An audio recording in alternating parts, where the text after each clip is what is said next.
During a government shutdown in January, the McCarran family rallied around them. Employees opened a pop-up pantry filled with household goods and coordinated meal delivery for those hardest hit. Does anybody know what this says? Airport. Airport? In February, staff participated in Nevada Reading Week, sharing a love of books and a peek at careers in aviation with children at Doris French Elementary School. The students have been really excited to have guest readers from the airport because we do see it. We're in the flight path and we hear the airplanes every day over their school. And so to have that related field here gets them kind of tied into their community. So this whole area is run by East Ramp Control. In the spring, even more area students were given a chance to learn about careers in aviation. This is an outstanding opportunity for our cadets to see what opportunities they have in the future once they get out of our cadet program. They have opportunities in the Air Force, they have opportunities in the civil airline industry. Cadets with the Civil Air Patrol enjoyed a behind-the-scenes tour of the airfield, and the annual Take Your Child to Work Day allowed employees to show the airport off to their children. To give passengers a taste of Las Vegas entertainment as soon as they step off the plane, McCarran hosts live music events each month. The Voices of Vegas program included performances by a one-time American Idol contestant, a ukulele-playing Southwest Airlines employee, a singer known for his rendition of the national anthem at Vegas Golden Knights hockey games, aspiring DJs, a high school mariachi band, and elementary school choirs. June marked the beginning of new air service from Amsterdam on KLM and from Tel Aviv on El Al. And it's just so natural to put Las Vegas as a destination from Tel Aviv today. So we have the gold triangle, Los Angeles, San Francisco, and Las Vegas. Here's to Clark County Airports and Air Relief. Two of Clark County's general aviation facilities, Henderson Executive and North Las Vegas airports, celebrated their inclusion in the Air Elite worldwide network of airports. It was also a chance for North Las Vegas to show off a complete terminal remodel. The Department of Aviation hosted its annual Paper Plane Palooza in July. With help from employees airport-wide, children from Boys and Girls Clubs of Southern Nevada competed in paper plane throwing contests and took home backpacks filled with school supplies just in time for the start of a new school year. The best thing is being able to see the kids' faces, participate, teach them everything about aviation. It's a blessing to be able to come out here and have fun. Right over here, please. ID. Allegiant Airlines and the TSA worked with airport staff to host a Wings for Autism event in September. The event was a travel dress rehearsal for local families with children on the autism spectrum. I travel a lot for business, but they don't get to, so we thought, hey, what a great opportunity to let them have the experience and see how it goes. The TSA also showed off its Innovation Checkpoint, a live testing environment for new security screening technology. In terms of really evaluating the equipment's applicability for an airport, you need to be in the actual environment, assessing how passengers react to it, assessing what kind of training our officers need, and assessing what kind of communications can better help passengers make their way through the security checkpoint. At the annual Chili Cook-Off, Bake Sale and Raffle, Department of Aviation employees raised more than $10,000 for United Way of Southern Nevada. Freeze it! Up! To honor military service members, McCarran was proud to help American Airlines welcome a group of wounded warriors to Las Vegas for Veterans Day weekend. The annual Salute to the Troops event included a celebratory water arch and special greeting by police, firefighters, the TSA Color Guard, and USO volunteers. Guests were treated to a long weekend of fine dining, sightseeing, and relaxing. Throughout the year, McCarran employees volunteered their time outside of work. The Landside Division participated in several cleanups at area parks and outdoor spaces. And the Community Enrichment Team helped out at the Salvation Army, Catholic Charities, 3 Square, and at Opportunity Village's Magical Forest. 3, 2, 1. The holiday season at the airport got underway with the annual tree lighting ceremony and a performance by the Doris French Elementary School Choir.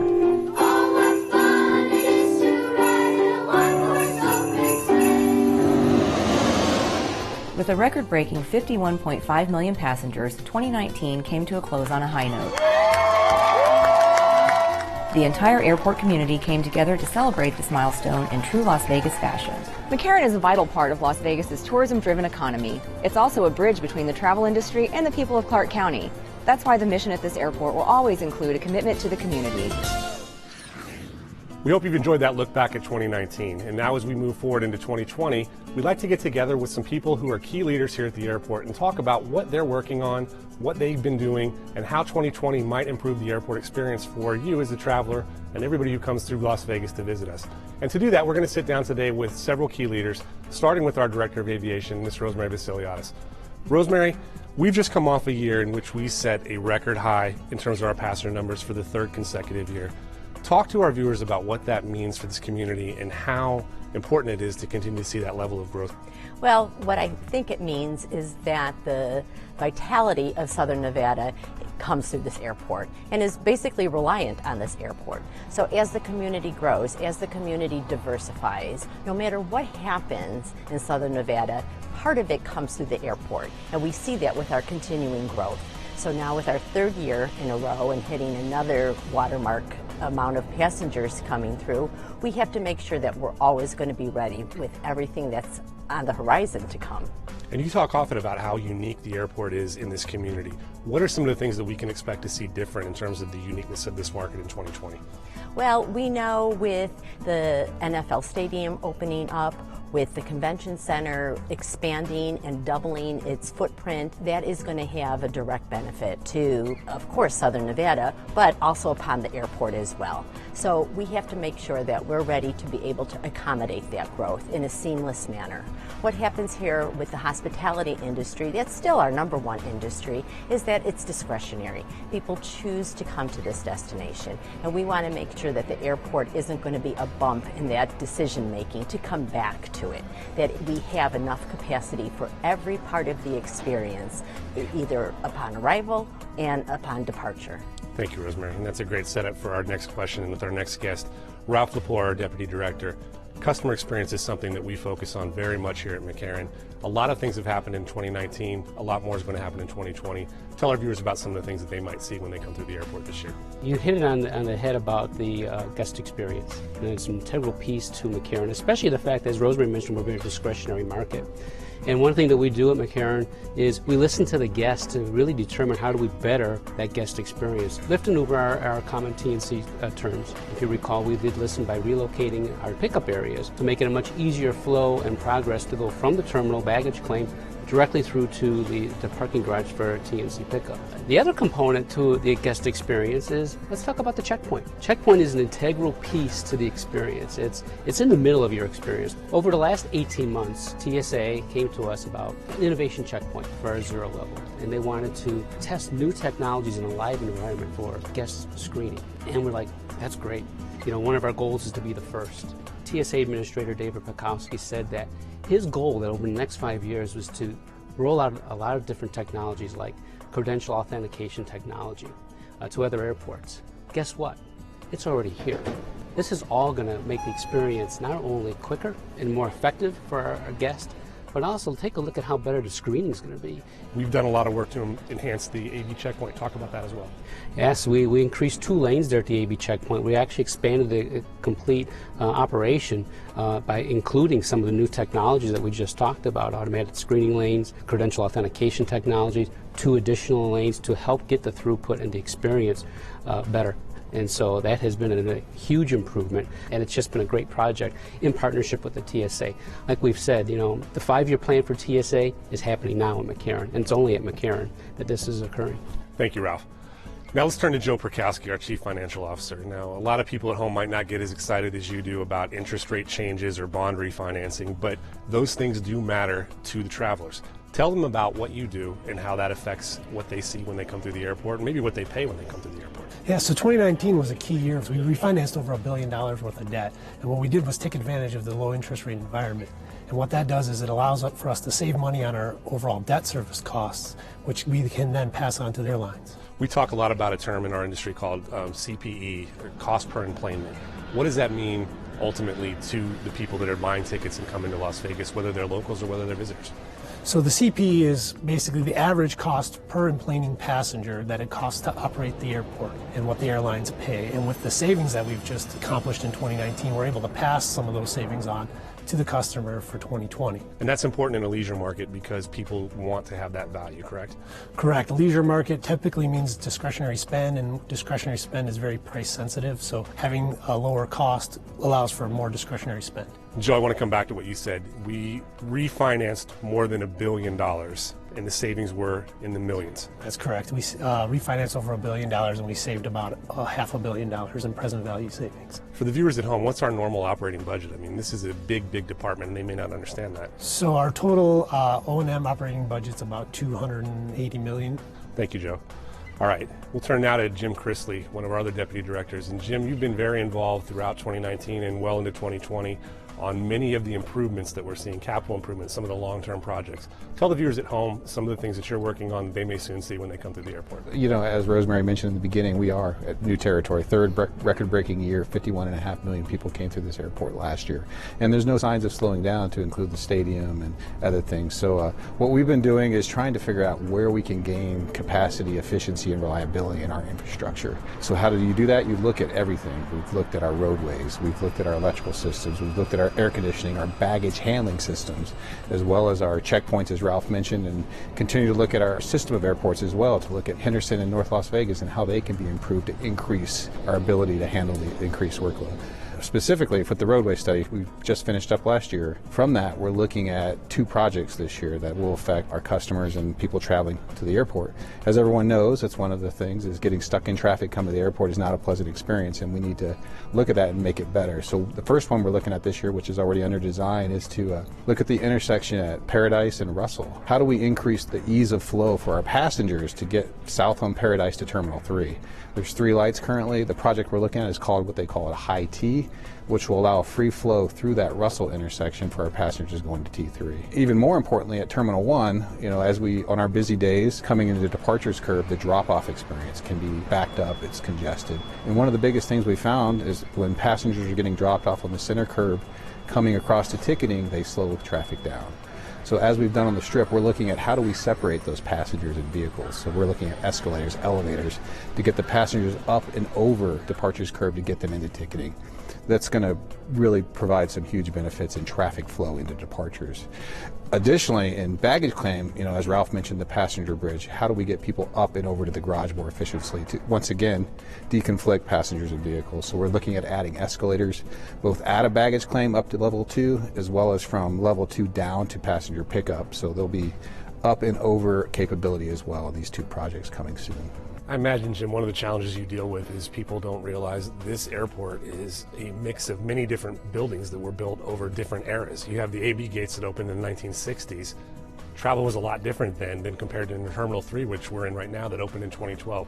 How does that challenge you, and how does that make it difficult maybe to integrate some of these things, but in the end, I'm sure that's what excites you about your work? Yeah, absolutely. It's a challenge, right? And it's a good challenge. We're busy. Times are good. So we have to, airlines are putting more people on airplanes. Our hold rooms were designed in a different era. How do we maximize what we have? Part of that is the hold rooms. We have a project going forth that's going to shrink unusable space and try to increase seating capacity in those hold rooms, as well as improve the look. You know, we've done AB gates already. We're moving to C gates and then on to D gates as well. But it's a challenge to keep up with the changing industry and aging infrastructure, and it's just a constant, how do you look, evaluate, and act? And that's what we're trying to do, is act to make these improvements now. One of the things that's been in the news is the talk about a new airport out near the California-Nevada border along I-15.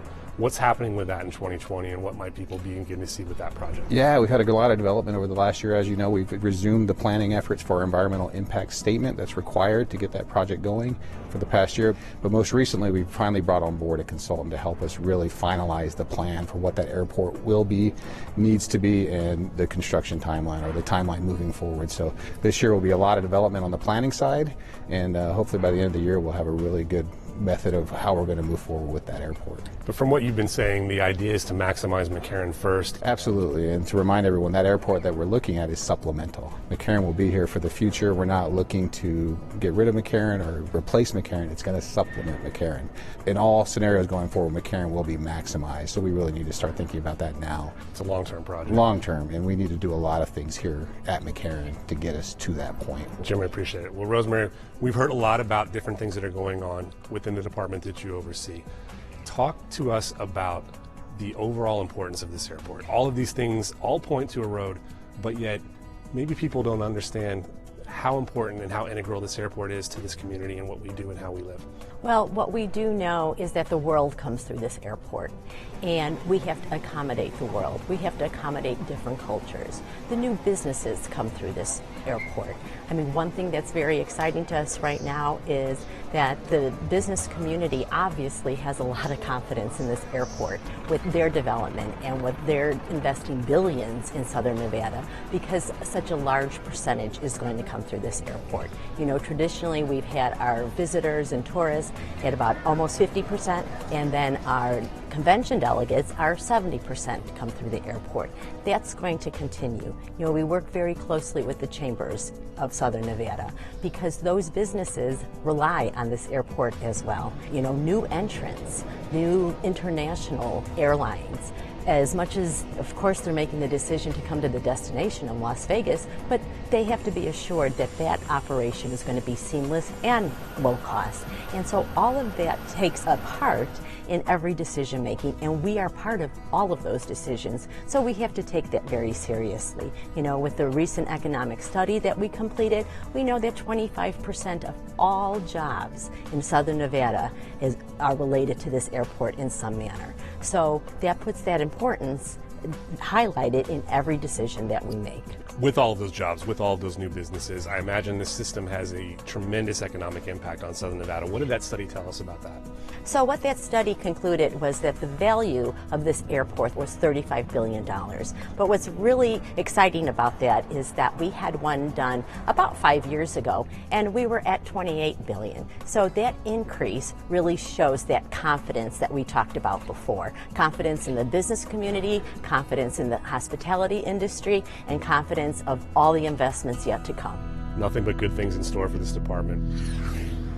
Aviation in Clark County is a major contributor to the economy of Southern Nevada. A recent study found that McCarran and its supporting aviation system are a $35 billion economic engine. Here's more on the study and the Department of Aviation's impact in this community. Clark County's airports bring the world to Las Vegas. They also pump money and jobs into the local economy while making travel convenient for residents. The Clark County Department of Aviation is comprised of McCarran International Airport, Henderson Executive and North Las Vegas airports, Jean Sport Aviation Center, and Overton Perkins Field. According to a recent study conducted by Oxford Economics, McCarran and its sister airports generated nearly $35 billion in economic output in 2018. The study also found that aviation in Clark County supports 250,000 jobs, or nearly 1 in 4 local jobs, and is responsible for 18% of the area's gross domestic product. Airport activity was found to support 25% of jobs in Southern Nevada, including nearly 175,000 positions in the hospitality and transportation sectors. McCarran alone contributed 246,000 jobs, while Henderson Executive and North Las Vegas airports supported more than 1,900 jobs respectively. Well, aviation, the economic impact of aviation, 80% is attributed, again, directly to McCarran, and that's international, that's our national visitors, and as importantly, it's our locals. Visitors who arrived by way of the busy travel hub spent $12.5 billion, while international visitors spent nearly $6.2 billion. Clark County residents made frequent use of the airport as well, taking 9.2 million trips from McCarran in 2018. The number one reason is simply McCarran Airport is what people see when they first arrive, and it's the last thing they see when they leave Las Vegas. And that customer service, that experience at the airport, so important to the overall Vegas experience. Oxford Economics spoke with local business leaders who noted that McCarran was often a factor in their decisions to relocate their operations to Southern Nevada. They found the airport was able to meet their needs in supporting operations and conveniently flying in clients and team members. The confidence of the local business community in the airport's ability to accommodate record numbers of travelers is apparent. Currently, billions of dollars are invested in new construction in the hospitality, convention, and entertainment sectors. McCarran welcomes additional visitors each year while also opening the door to new markets. Businesses are better able to serve clients thanks to the airport's convenient location and top-notch service.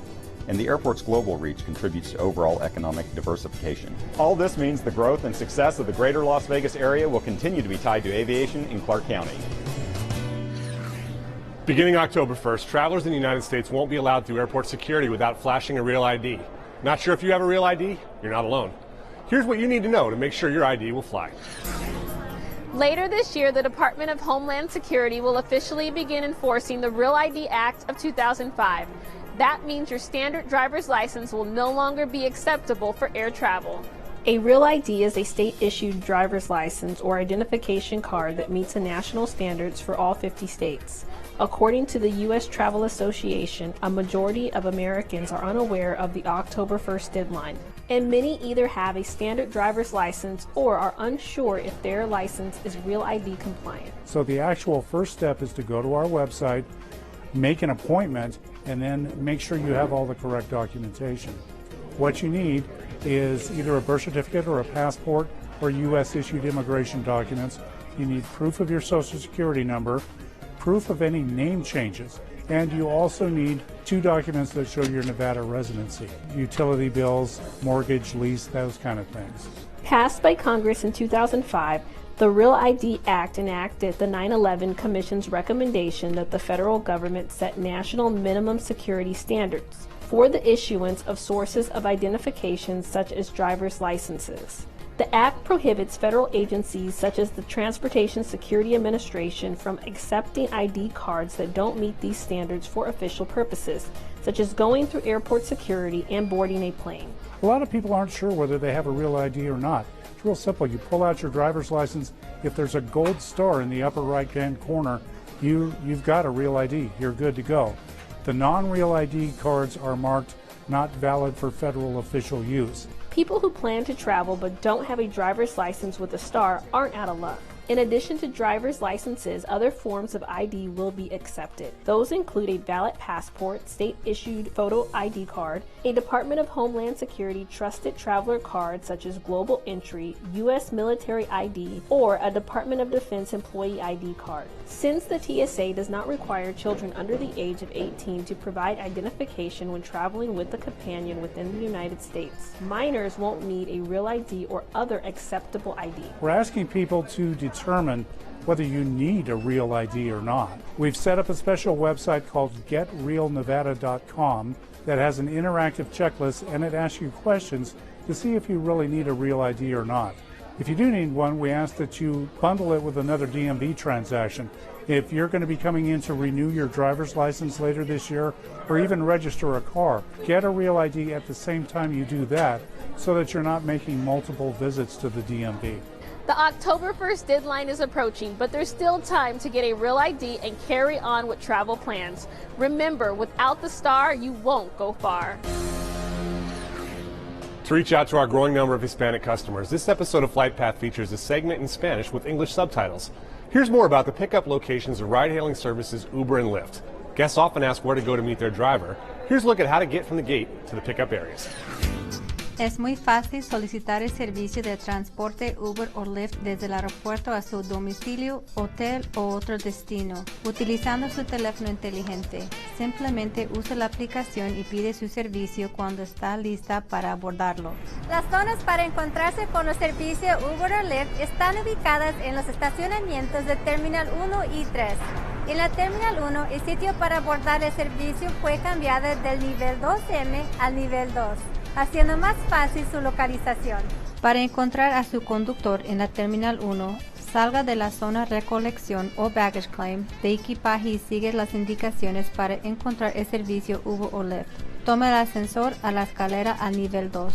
Cruza el puente ubicado en nivel 2 y dirigirte al estacionamiento a la derecha para ubicar donde encontrarás el área marcada designada para el conductor de Uber o Lyft.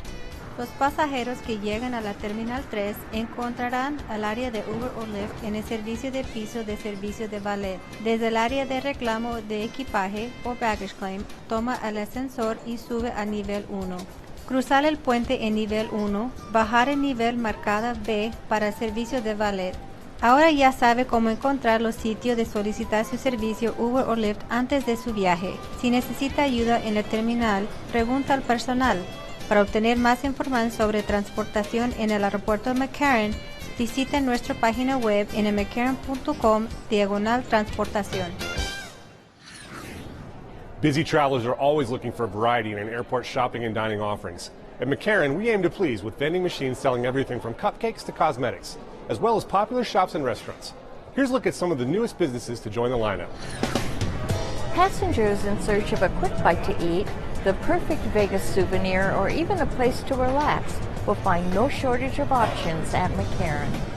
Airport vending machines offer much more than chips and sodas. Electronics, personal necessities, and battery chargers are a quick and easy transaction away.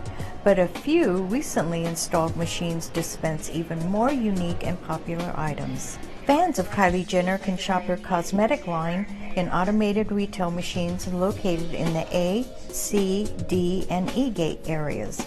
For Vegas-themed gifts crafted by local artisans, shoppers need look no further than the souvenir machine in the C concourse.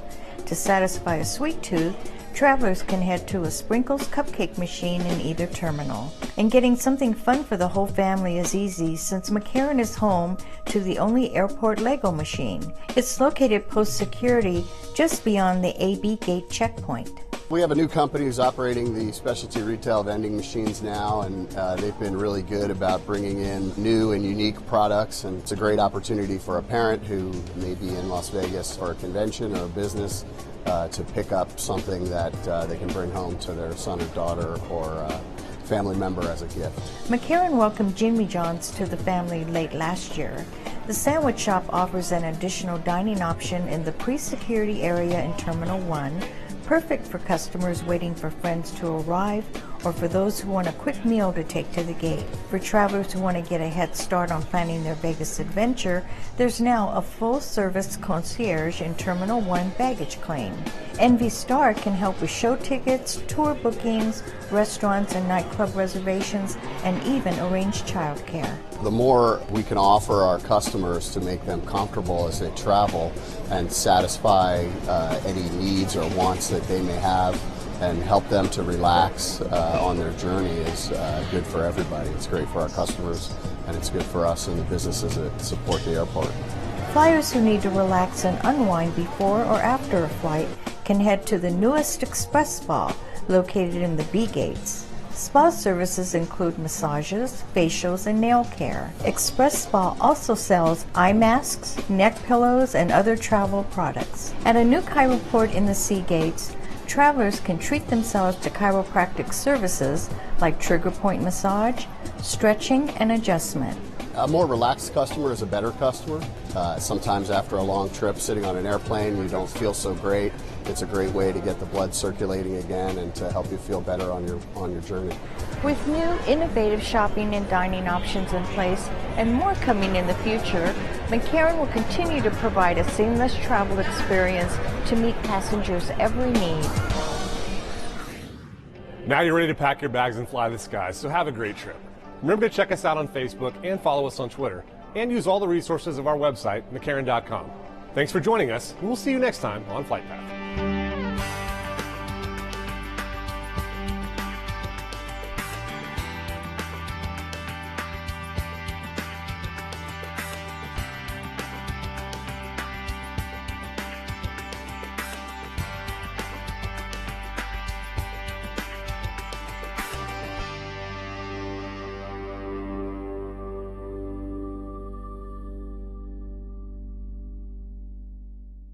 So, I'm kind of new here, but I've noticed a trend. My human does this funny thing where she goes around and gets all my toys, and then she hides them in that basket by the door.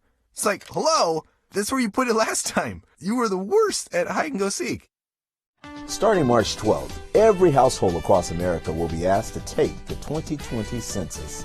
Whether you're new to Nevada or natives like us, everyone needs to be counted. States receive billions in federal funding from census data collected every 10 years. Every dollar Nevada gets helps Clark County serve our growing population.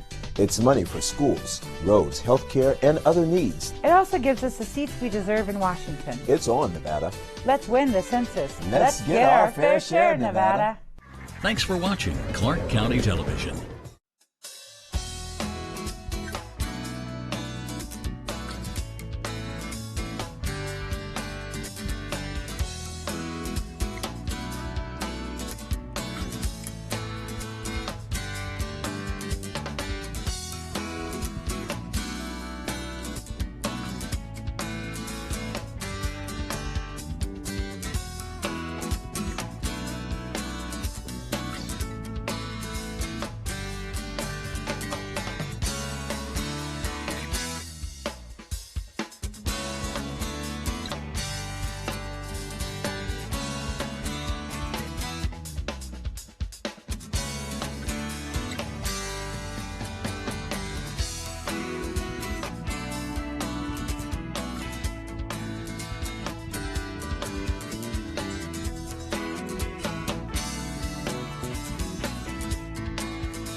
He's just fine. Yeah. Is Eric going to be here? He's in the back. Oh, okay. I got a question. Maybe I can talk to you guys later or whatever. There is a piece of property that, long story short, Lil Williams, there's a piece of property up at a racetrack. My Amazon guys are trying to work through. It's in Maryland's area. I talked to Eric before. Is that the big meeting on that road? Yeah. So we got artists to dedicate the area from the road, but the Little Williams area, and Eric mentioned that it might be a patent easement over there. There's Eric. Yes.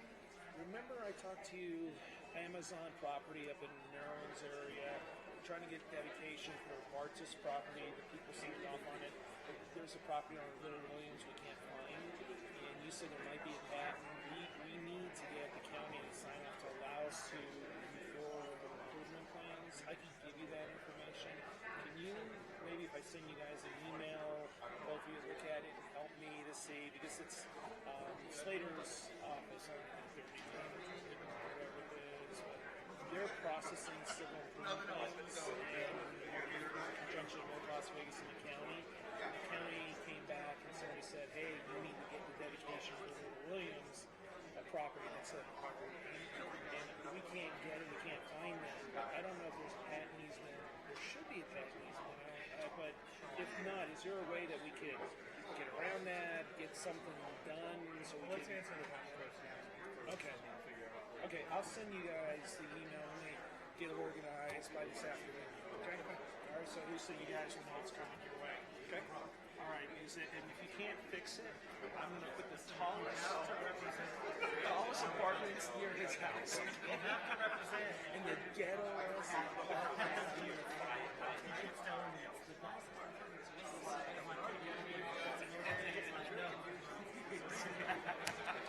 But if you have to represent, okay. No.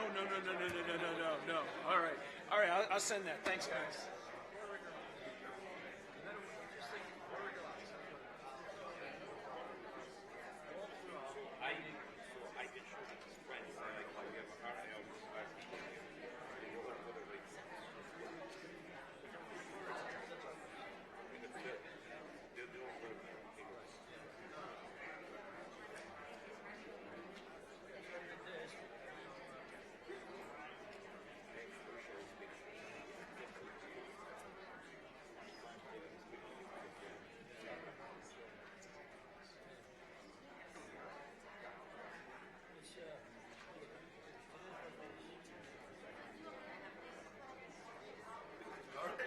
I'm in.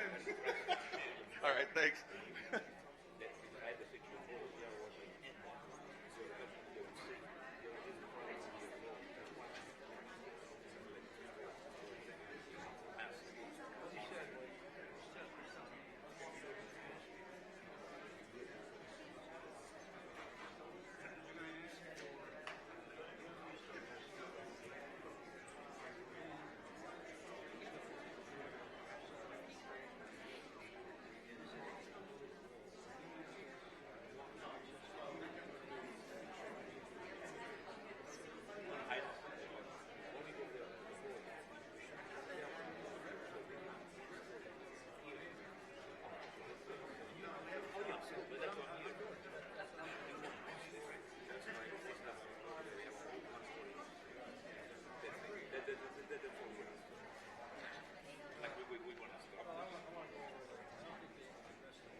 Good morning. We're going to go ahead and call back to order the Board of County Commissioners meeting for Wednesday, March 4th.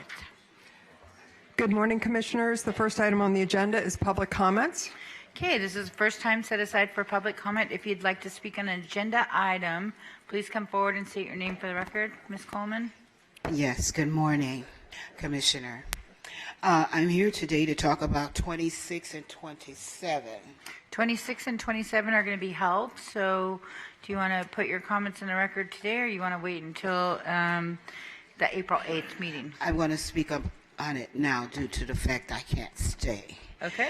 I want to say this as a personal thing. I think you guys need help on this. subject because marijuana all over this world have messed up the state. It is a loquacious medication that is supposed to control the eyes. It is a forgetting drug that makes it stagnates your mind. It makes you to forget. I don't agree with you all's subject and making it legal as it is, because I know about the past. And one reason why I'm speaking up on this is because I know. I think it should be thrown out. I'm here also to say this. One reason why you're not giving me my money is because everybody's weed addicts. They don't care. Why care? I don't smoke it. I take medication that the doctor gives to me for the purpose of arsenic lead poison. Arsenic lead poison is not just for the eyes. It is a injury that's sustained through your whole complete body, and it depreciates your condition. And it is part of the mind as well. Thank you. My name is Margaret Coleman, Coleman. And I wish you all wake up and stop and help me and my family. I'm being killed out there, I'm being threatened out there, and I'm being belittled and discriminated.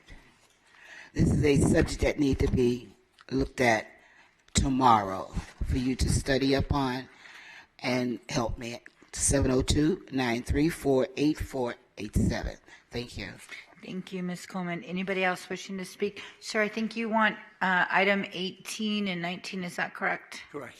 Okay, so that'll be a agenda number 4. When we do that, I'll hold 18 and 19 so we can hear them separately. Thank you. Okay. Mr. Kotsar. Morning, Commissioners. Number 53. That'll be a regular, 53 will be a regular hearing, so we'll open that up. Since I cannot stay for the Okay, regular hearing, I have a little handout here if I could. okay. Provide it to the commissioners so that hopefully by the end of this morning when 53 comes up, you can refer back to it for reference. Okay. It is a non-conforming zoning change in the Enterprise District. The issue that I'm sure the commissioners are aware of, approval of the application requires a determination that it meets a set of specific statutory and Title 30 standards. Criteria 3 requires a determination there will not be a substantial effect on public facilities and services. On this part, the staff's report that you have cites that the facilities schools, and I quote, schools that would be served in this area are over capacity. And then it later notes, and I quote, a lack of public facilities in the area. Nonetheless, staff is recommending approval, stating that there is no indications this project has a substantial effect on public facilities and services in the area. I have difficulties reconciling those two comments. Title 30 places the burden of the application to prove a compelling justification, but I see none in the application. The sole apparent justification by the applicant is frankly an argument. The area is surrounded by existing residential uses, which is correct. Thus, the need for an extension of infrastructure and facilities to serve the site is not needed. I don't understand, once again, how you reconcile those two. A community park is being provided. However, I will point out that that is only 1/3 the size necessary under Clark County standards, and that assumes it even meets Clark County standards and is open to the public, which is not part of the applicant's promises. Okay. We're all aware that the development agreement FP&A fees are insufficient to meet current demand as they currently stand. They've been unchanged for 20 years. Except for a nominal $200 increase just recently. So therefore, to expect PF&A fees to actually help the situation is not really going to happen. Commissioners, if in fact we're just going to allow these projects, which by the way is 25 acres, and ironically this was 25 acres of BFL land that was previously designated by the county as public facilities and now seen as excess and returned to auction. If we're going to allow these death by 1,000 cuts where we have these small projects and they're determined to be non-detrimental in their particular size, this one being 450 units, and we add them together cumulatively, what we will have is what we now experience, and that's a real problem. Thank you very much. Thank you, Mr. Cozart. Anybody else wishing to speak? Did I have someone? Sir, come on. What item did you want to speak on? Number 44. Number 44, that'll be a regular hearing. So yeah. we'll, so Take it you, at that time? So you can speak at that time, and if you can't stay, you can speak now. Okay. I'll take it at that time. Okay, perfect. Come on. I'd speak on item 53 and 54. 53, will you be staying, or so you get one chance? You can either speak now or speak when the item comes up. I can go ahead and speak now, if you Okay. don't mind. Go ahead. My name is Stephan Locklear. I reside at 8288 South Monte Cristo Way. I ask that the board members please take into consideration the planning committee's comments regarding this plan, including layout, according to their words, looking similar to a prison, the fact that roads lead into or dead end into essentially my neighbors and my garage. I was actually surprised how well the Planning Commission did, in that I think they asked reasonably that the plan for the community be done better. I know it will, perhaps due to better road layouts and more greenery, ask that the developer not have as many units be there, but I think that's fairly reasonable considering the circumstances. And also, I would like to note that the proposed lot sizes are smaller than what was zoned for, and that was the primary reason, according to them, why the Planning Committee denied approving these two items. So, thank you. Thank you. Appreciate that. Come on down.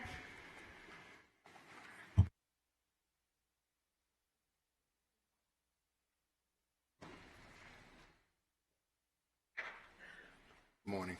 Mark Morning. Tobin, 10028 Long Barrel Court, Las Vegas. Items 28 and 29. So, did you want to speak on those items when they come up? So currently, they'll be heard. They'll have a public hearing. Did you want to speak on when those items come up, or did you want to go ahead? I'd rather speak now. Okay, go ahead. Okay. 28 and 29, it's a building of a small community within our area. And firstly, on Wallapai Way, the speed limit, whatever it is broken every day. And with buses, schooling, and everything else, there's no way that this community could be built with safety in mind. Buses coming in and out of the community, there's only 3 lanes right now. In addition, it's supposed to be single-family housing.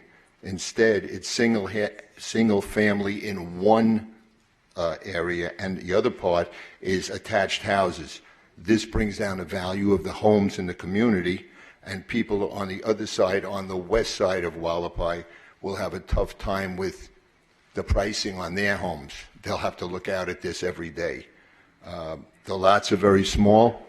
It's a squeeze-in effect, and it's been turned down originally by our board meetings. And, you know, we're here today for, I think, the final on it. I don't know if it's a final hearing on this. So basically, the community is totally against it. Okay. Thank you very much. Thank you. Anybody else wishing to speak during public comment? Seeing no one, I'm going to close the public comment. And Nancy, before we go on to the next item, Beth, if you could wave.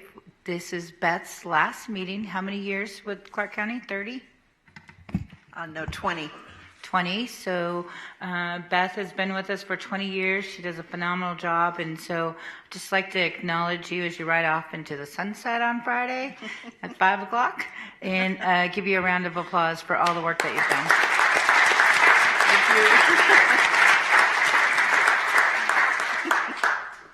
Okay, Beth, now we can get back to work. Go ahead, Nancy. The second item is the approval of the agenda. After considering any additions or deletions of items, staff has received the following requests. Item 26, UC 20-0047, hold to the April 8th, 2020 BCC meeting per the applicant. Item 27, UC 20-0048, hold to the April 8th, 2020 BCC meeting per the applicant. Item 36, WS 20-0009, hold to the March 18, 2020 BCC meeting for the applicant. And item 37, WS 20-0042, hold to the March 18, 2020 BCC meeting for the applicant. The above public hearing items are going to be open as a public hearing and immediately recessed until the dates as previously stated, with these deletions, which are items number 26, 27, 36, and 37. And if there are no objections from the audience, the agenda stands ready for your approval. Okay, I'd entertain a motion to approve the agenda with items 26, 27, 36, and 37 being held until the dates as listed. I have a motion by Commissioner Gibson. Any further discussion? Seeing none, please cast your vote. And that motion passes. The third item on the agenda is the approval of minutes. The minutes of the January 22nd, 2020 zoning meeting are ready for approval. Okay, entertain a motion. I have a motion by Commissioner Jones. Any further discussion? Seeing none, please cast your vote.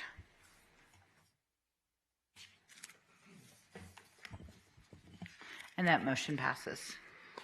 Next are the routine action items, which consist of items 4 through 22, except for those items previously deleted. In addition, items 18 and 19 will be heard separately. The other items may be considered together in one motion and are subject to the conditions listed with each agenda item. In addition, we have the following amendments. Item 4, DR 20-0015. Staff requests to add the words "for the pylon sign" to the beginning of Department of Aviation bullet number 3. Item 10, ET 24-00005 and ZC 53015. Staff requests to replace current planning bullet number 1 with the following: no resolution of intent, and staff to prepare an ordinance to adopt the zoning. Item 17, UC 20-0049. Staff requests to replace current planning bullet number 1 with the following: per revised plans. When the public hearing has been opened for the routine action agenda, any person who does not agree with the conditions recommended by staff should request at this time the item be removed from this portion of the agenda and be heard separately. Additionally, items recommended for denial or with different conditions of approval by the respective town boards are not automatically removed from the routine action agenda. If you wish to speak on any item on the routine action agenda, you must come forward and request the board remove that item from the routine action agenda and have the item heard separately. With these amendments and with no objection from the audience, the public hearing is now open and the routine action portion of the agenda stands ready for approval. I'm going to go to the board first. Are there any items on the routine action 4 through 22, with the exception of 18 and 19, that the board wants heard separately? Are there any items for 4 through 22 that the audience would like to be heard separately, with the exception of 18 and 19? Seeing none, I entertain a motion. Commissioner Jones. Madam Chair, I need to disclose on agenda item number 22 that the applicant is my wife's cousin. I don't believe that will affect my ability to vote on it. But. I agree. Okay. Any other? You already said 18, right? 18 and 19, yeah, we'll hear them separately. Move approval. Okay, I have a motion by Commissioner Jones to approve the routine action items 4 through 22, with the exception of 18 and 19 being heard separately. Any further discussion? Seeing none, please cast your vote.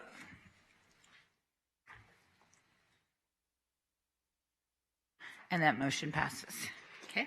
Next are items 18 and 19, which can be heard together. Item 18, WS 20-0012, holdover waiver of development standards to allow an increase in street length, a design review for proposed single-family residential development on a 15-acre site in an R1 single-family residential zone and RD suburban estates residential zone, generally located on the north side of Star Avenue, 300 feet east of La Cienega Street within Enterprise. Item 19, TM 25-00002, holdover tentative map consisting of 61 residential lots on 15-acre site in an R1 single-family residential zone and an RD suburban estates residential zone. Okay, good morning, Mr. Celeste. Good morning, Madam Chair, Commissioners. My name is Tony Celeste, address 1980 Festival Plaza Drive, here on behalf of the applicant, America West Development. First, if I can just direct your attention to the overhead. I have the aerial up so you can see where the site is located. It is located on the south side of Star. We're just west of Bermuda, about a 15-acre parcel. Just a quick little history background, then I'll get into the project itself. We came before this board about 6-8 months ago with respect to a zone change with a little bit more density than what we're proposing today. At that county commission hearing, what was approved were two things. One, that we would do a R1 zoning designation essentially on the south perimeter and the east perimeter of the site, and then interior adjacent to the RMP that be zoned RD. So we're now coming in with a design review that complies with that approval from a few months back. So specifically what we are showing here now is a 58 lot subdivision. You can see we have maintained those zoning districts as approved a few months back with the R1 lots adjacent to Star and the R1 lots adjacent to what is zoned R2 immediately to the east. The interior lots are all minimum RD, meaning that they all exceed 10,000 square feet, and they are they are 3 units to the acre or less in density. This is a project I think as this board's aware of, has been evolving for many, many years, probably 2 or 3 years. I think we are now at a point that America West Development is very happy with how this has played out and the design coming forward. I believe not only for America West, but also the neighborhood, the residents behind us or near us, adjacent to us, that this is now something that is much more compatible to their area and to what they have been asking for over this period of time. This is a 2- and 3-story mixture of homes and products, no rooftop decks. One of the things, though, I think that we would like to offer if the commission is so amenable to, is that we would propose no 3-story homes adjacent to the RMP. And with that, we greatly appreciate staff's recommendation of approval and more than happy to answer any questions you may have. Okay, does that complete your presentation? It does, thank you. Okay, this is a public hearing. I'm going to go ahead and open the public hearing on items 18 and 19. Sir, if you want to come forward now.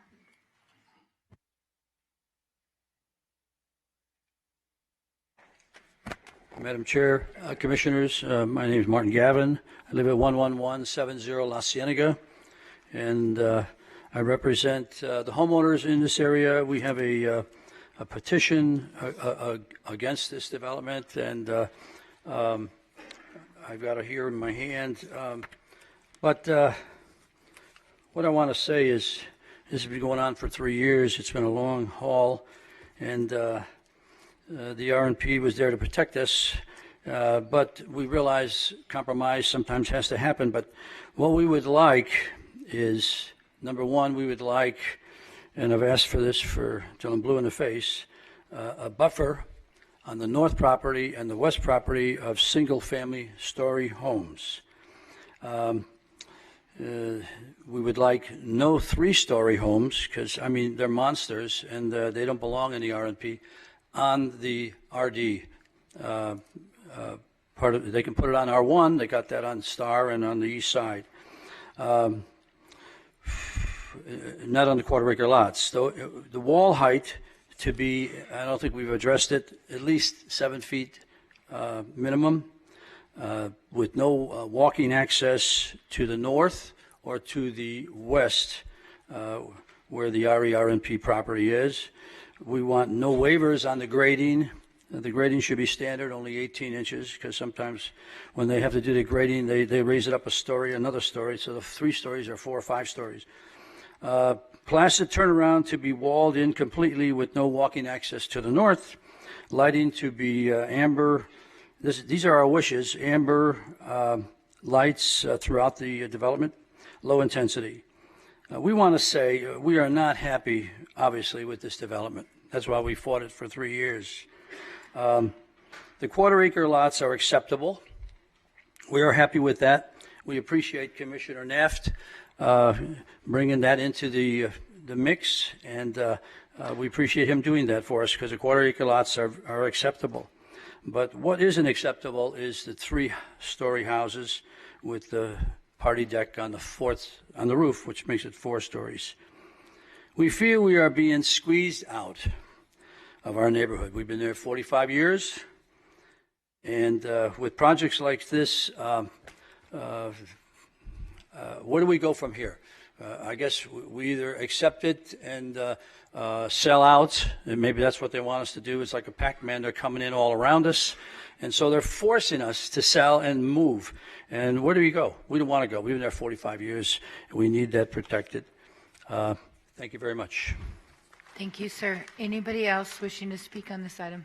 And we'll have Commissioner Knapp to address all your concerns. Thank you. Okay. Morning. Good morning, Commissioners. My name is Biagio Guerra, 11165 Plaza Street. I live here in the, should I put this right here? No, right in the middle, right there? Yep. And then they'll zoom out so we can see it. Thank you. So, sorry about that. So this here is the proposed site, and we have the R1 on the south and the east side, and then the RD in the middle. We are requesting here to put restriction on the north side and the west side about the height of the homes. We request 1-story homes, just like the other developers they did here, like D.R. Horton built all 1-story homes next to the RMP. Because those paths are going to be so high, even a 1-story home look like almost like 1.5 story. 2-story will be 2.5. So on this, on the north and the east, we request 1-story homes. That's all. The other question is there is a wash going through here. This open wash here, you see, is created by the water going through this property here. So I don't know how they're going to squeeze of this home on top of wash. So I don't know if it's even buildable. But in any event, we do request 1-story homes on the north and on the east for our protection, because everything else here is one acre lots or 2.5 acre lots, and then the new development they all quarter with 1-story homes on it. So that's the request. Okay. Thank you. Thank you. Anybody else wishing to speak on items 18 or 19? Seeing no one, I'm going to go ahead. Oh, come on.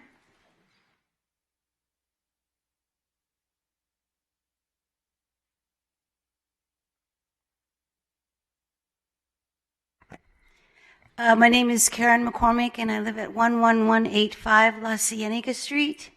And I'm a tenant of Martin Gavin. I have horses, I have dogs, I have chickens. It used to be rural, beautiful, quiet, peaceful. I could see the sky, I could breathe the air, I could walk my dog, I could ride my horse. I can't do any of those anymore. The traffic is abominable, it's dangerous, the noise is off the charts. For 2 years now, the fireworks are so bad that my horses are running crazy in the backyard. One fell down, I almost lost her. Nobody has any regard for this. I call the police, nobody comes. They do fireworks in New Year's and in July 4th, and it's escalating to a point where you think you're in a third world country with bombs going off. Your windows are rattling. It's not just, it's creeping up. The density without the houses being done is it's not comfortable, it's not livable to me. And when all of these houses get done, it's like Martin said, there's no place left. There's no, your health is jeopardized. You can't have the animals that you had. It's, people are not taking in the neighborhood. They're not considering human beings as territorial beings expressing themselves. It gets out of control so fast, and then where do you go? It becomes something that's unlivable. Thank you. Thank you. Anybody else wishing to speak on items 18 or 19? Okay, I'm going to close the public hearing. I'm going to bring Mr. Celeste back and turn it over to Commissioner Knapp. Thank you, Madam Chair. Tony, if you want to address a couple of Mr. Gavin and his neighbors' concerns. Absolutely, Commissioner. So first, let me begin with the homes themselves and the heights. So we, first, to make it very clear, none of these homes provide rooftop decks. If that's a condition that wants to be added, we're happy to add that. So just want to make that very clear. It's a mixture of 2- and 3-story homes, no rooftop decks. With respect to the stories of each home, again, we're offering to do no 3 stories or only 2 stories along the areas that are adjacent to the RMP. Just to show you the zoning map right here, you can see immediately to the east is an R2 development, also adjacent to the RMP. Those have 2-story homes there adjacent to it. So we are, we think, compatible with the area, and again, with us conditioning it to be no 3 stories there, we think makes sense. With respect to the wall height, we typically build 6-foot 8-inch walls, so we're pretty close to the 7 feet there. With respect to no pedestrian access to the RMP, we can agree to that, but I just want to point out one thing just so that everyone knows. Right here is Terrell Avenue that leads out to Bermuda. This is, I think, technically adjacent to the RMP. We cannot cut off vehicular or pedestrian access there. This property right here needs legal access to their site. Their only way to get there from Bermuda is Terrell. So that would be the one caveat with respect to that. We certainly are not proposing any type of pedestrian or connectivity north to the RMP, especially where Placid here, because that is going to be vacated. So we have no problem limiting that with save and except for the Terrell alignment there. Lighting, can agree to low intensity lighting. And then finally, with respect to drainage, there's been some improvements over the last year or so with some development on the other side of Star. In particular, I believe Richmond American has come in and done some improvements, which has greatly helped in this portion, basically our northwest portion of the site, to mitigate those flows. They're correct, though, that there is kind of like a wishbone-shaped flow that goes through our site. One of the conditions that we must agree to is to submit and comply with the drainage study, which, of course, we will do. We've kind of been stuck, though, in limbo the last several years because we don't have a specifics design review approved. So been a little bit limited on how much we can get into the details on that. But bottom line is we have that condition and we must abide by it.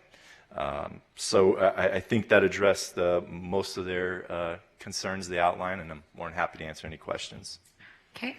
Commissioner Naft. Thank you. Thank you for your presentation. And I also want to thank Mr. Gavin, who I feel like we've become friends through this process. You're right. You've been dealing with it for 3 years now, and you're an incredible spokesperson for your community. And I think that's why while I know this is not far from perfect, and your concerns have more to do with the general development of the area, I understand that, and I think we've gotten to a place that is far superior than when we started this process because of your involvement.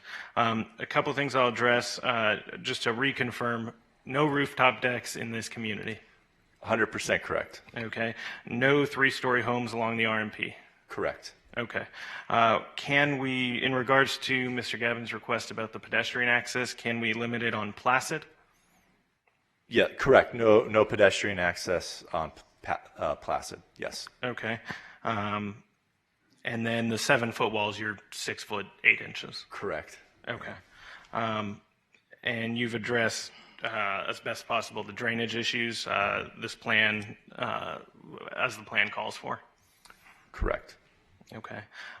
So again, as the community knows, we've had a lot of conversations about this. We've been talking about it for years now, but particularly the last year that I've been here. I do think this is more appropriate, given the development in the area, that I think the catalyst of which is NDOT's interchange that they put in very close to you guys. Star, and I know you've been there 45 years, long before this, but that Star interchange, which the state spent over $70 million on, the reality is it is impacting the area, particularly immediately off of Star. So given those restrictions that we discussed about the 3-story homes and being considerate of the RMP, I will be moving for approval of items 18 and 19. Thank you.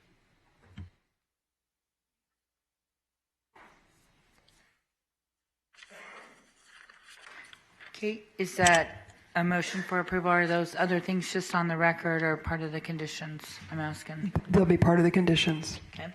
Commissioner Knapp has made a motion for approval. Any further discussion? Seeing none, please cast your vote. That motion passes. Thank you. Thank you. Next is item 23, UC 19964, holdover use permits for the following: a convenience store, gas station, reduce the separation from a convenience store to a residential use, reduce the separation from a gas station to a residential use, design review for a convenience store, gasoline station, and a restaurant on 1 acre in a C1 local business zone, generally located on the northeast corner of Lake Mead Boulevard and Walnut Road within Sunrise Manor.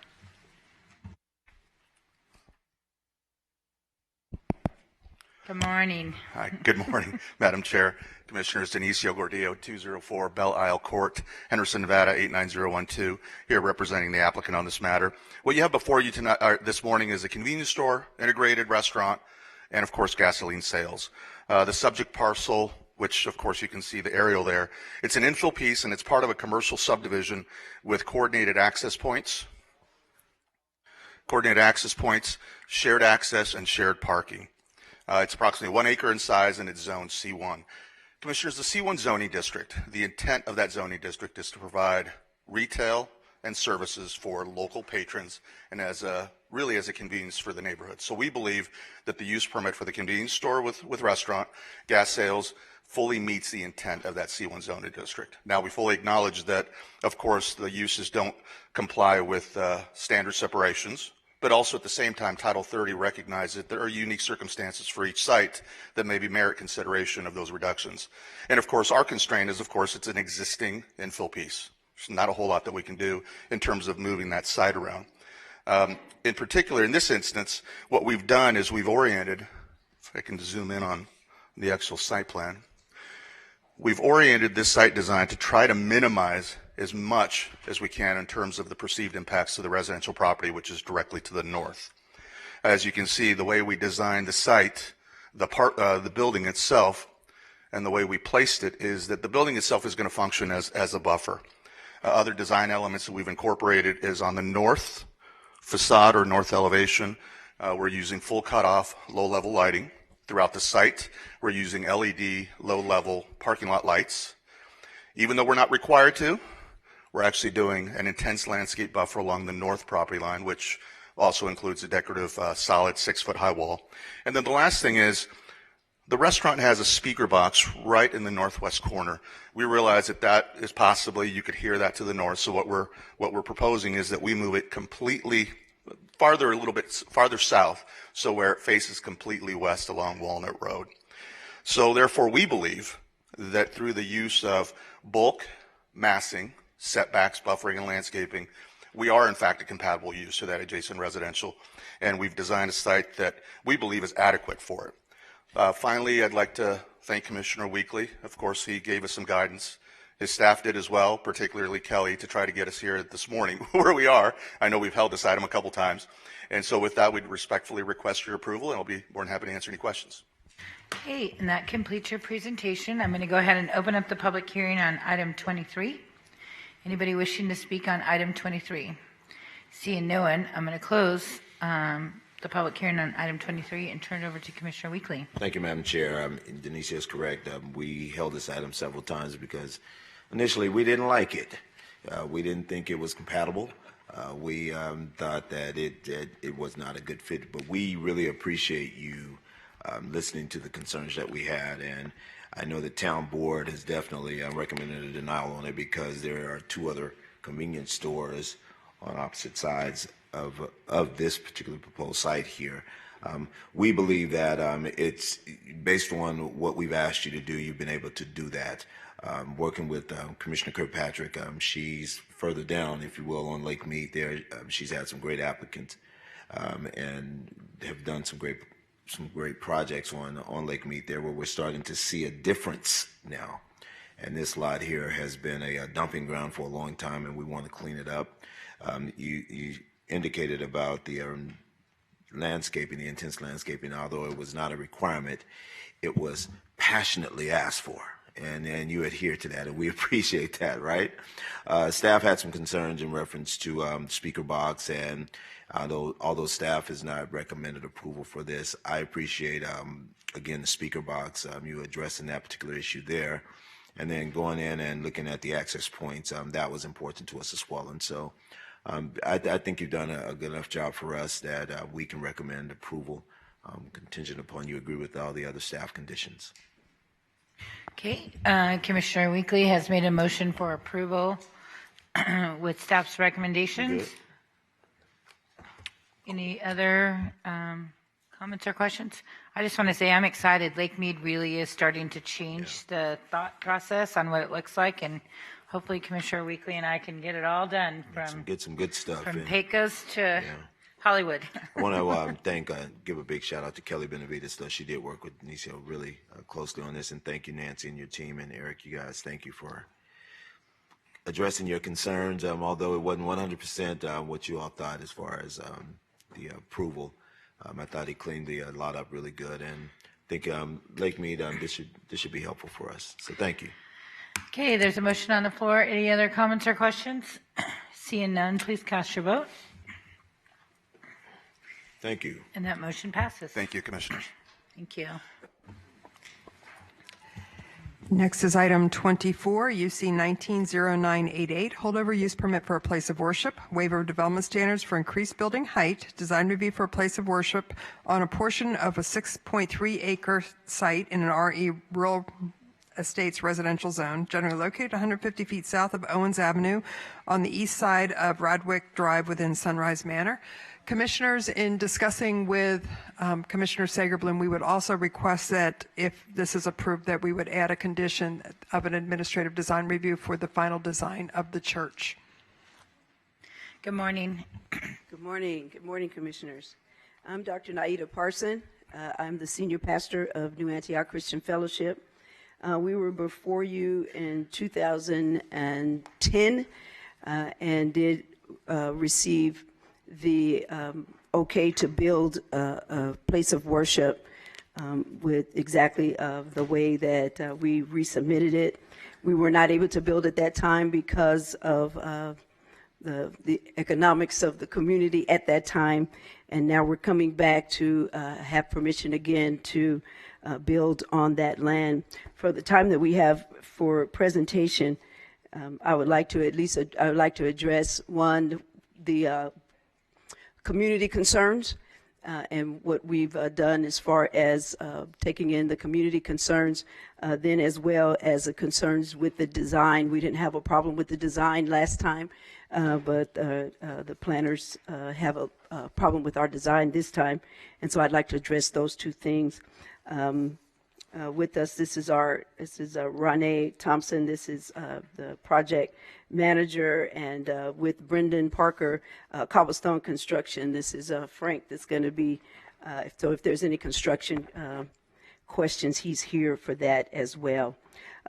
We met with community because there were several concerns about building our church on that property. Those concerns, a lot of them were from misinformation from 10 years ago, things that were said about the project that were not accurate. And so we did have a meeting with those in the community to hear what their concerns were and to give them the correct information. Some of the information has changed since 2010 when we first came to the community. Their main concern, of course, was the traffic, the increase in traffic. Let me say first that on where we're wanting to build, there's the school, O'Callahan Middle School, then there's a park, and then the rest of the land is undeveloped except for one house on one corner, and then another house across the street. Right across the street from our property is undeveloped land. And so actually this, to me, it's the perfect place for a church. We do believe that churches belong in communities. And since there are no other houses except for the one on that side of the street, and just there's the huge school there, of course, that the school, a park, a church, than that one house, and everything else is undeveloped around there, that it's a better place than even some of the other churches that are in that community. But their concern was the traffic, especially because the school is there. So for traffic, maybe 20 minutes on a Sunday, traffic may be a problem. It'll trickle in. We're not talking about as many people as we were talking about 10 years ago. So the traffic may trickle in on whatever time service is on Sunday morning. So maybe for 20 minutes when everybody's kind of leaving at the same time, there may be some traffic, but it'll go really, it's only about 150 feet to Owens, which is a main artery there. So the traffic concerns, I think, will be minimum. They were also concerned that we didn't bring a lot of drug, of the element of people that we may draw to their community. And so they were concerned that we would do drug rehab and those kinds of things. Of course, churches do counsel people that have difficulties, but we are not bringing a drug rehabilitation program into that community. There was concern about the capacity, the number of people. Again, it's a smaller church than anticipated. 10 years ago, we did have 700 or 800 members that were going to move up there. If things change in 10 years, we actually have 2 sites, and this will be our 3rd site. So we're not moving all of our churches to this neighborhood. We will build the church from the neighborhood. There are some people that, of course, will come, but the 500 people they thought they was getting ready to jump into their neighborhood, that's not going to be the case. It's a much smaller church than anticipated 10 years ago. We do have services. We do for children. We'd like to do tutoring, after school programming, those kind of community outreach. Their concern was that they didn't think they needed those in their community. It's a lot of seniors around. However, we look in terms of from a mile to 2 miles surrounding. We especially look at the mile surrounding our church and then look at what that community needs, then up to 2 miles surrounding the church. And then within the 2 miles, there are 3 middle schools, 4 elementary schools, and a high school. So there'll be plenty, and about a third of that community are under the age of 19, if looking at the mile and the 2 miles. And so we'll have plenty to do out there in the community. The other main things was the events, and there are a lot of restrictions on the events that we can have at the church, and most of them is no problem for us to adhere to. The impact on property values, we understand that could go up, that could go down. We don't have a control over that, but that was one of their concerns. And also that there are seniors there, and that we can certainly add that to our outreach and things that we can do to enhance that. The noise, there will be no outside speakers, and the way that the property is inset off of the street, and again, there's nothing behind us at this point except undeveloped land, and then the park and the school, so we don't believe that noise will be a problem. As far as what the planners were concerned about was the size, and we do have a question, the size and the materials. We do have a picture. We bought a prefabricated building, so there's nothing we can do about changing a lot on the building. We've had this building in storage now for 10 years, and it's quite expensive to keep it in storage, and so we do need to use the same building, but it can be beautified. What we do on the outside of the building will be easy to beautify, to keep it in line with the community. They were concerned with the mass of the mass and the scale, the bulk of it. This is a 17,000 square foot building.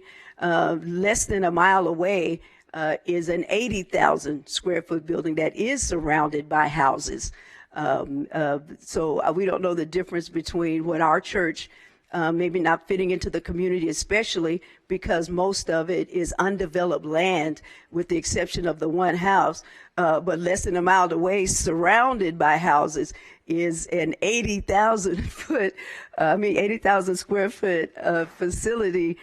So I'm not quite understanding why ours is too big to be in that neighborhood. The other things are the outside. We looked at chapter 30.16.010, and that was what they said we did not comply with, and we looked at everything that was in there. We believe what we've done does comply with that. We put 150 feet between the house that is going to be next to us. There's landscaping all the way around from the street. You'll see it will be, the trees, the bushes, the landscaping, and we set the property far back. I guess we can show that again, but I'll put that back. It's set far back, so as you come in on Radwick, the building is set very, very far from the edge of the street to do everything that we could to not make it look so out of place there on that street. So unless we have other questions, hopefully we've satisfied the concerns of the planners, and we are asking to be approved again to build there. We are going to have another neighborhood meeting because many are actually in Ms. Kirkpatrick's area that are close to the church, and we did not have an opportunity to outreach to those. We did to Commissioner Seegerblum's area, but we're going to have more meetings throughout so that the neighborhood understands what we're doing and to continue to hear their concerns. Thank you, and hopefully we can be approved. Okay, thank you. But I just want to clarify. So you're honestly only back here because you're asking for a 5-foot waiver on the height of the building, correct? Their previous application expired, so they had to come back in for the whole thing. And what I noted at the beginning was the administrative design review for the final design. I'm hearing that we don't have that, what she just showed us, which shows a reduction in the bulk of what we had originally anticipated. So if that's what they're going to build, it's not as big looking, shall we say, as we had originally thought. Okay. All right.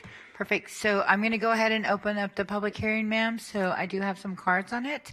So if anybody is wishing to speak, I'm going to go ahead and open the public hearing. Anybody wishing to speak on item 24, please come forward. I do have some cards, so come forward even if you didn't fill out a card.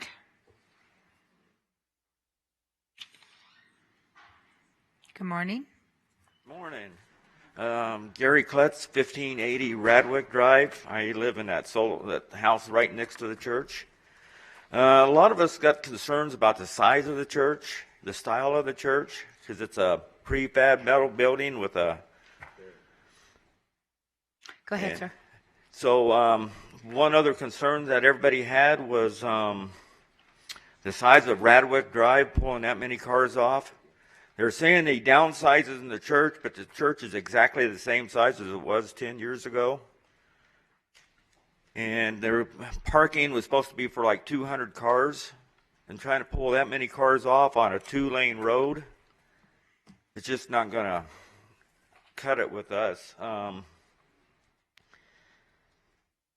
The only other thing I could say is, like I said, the size of the church, the style of the church, but everybody in the community up there all disapprove of it.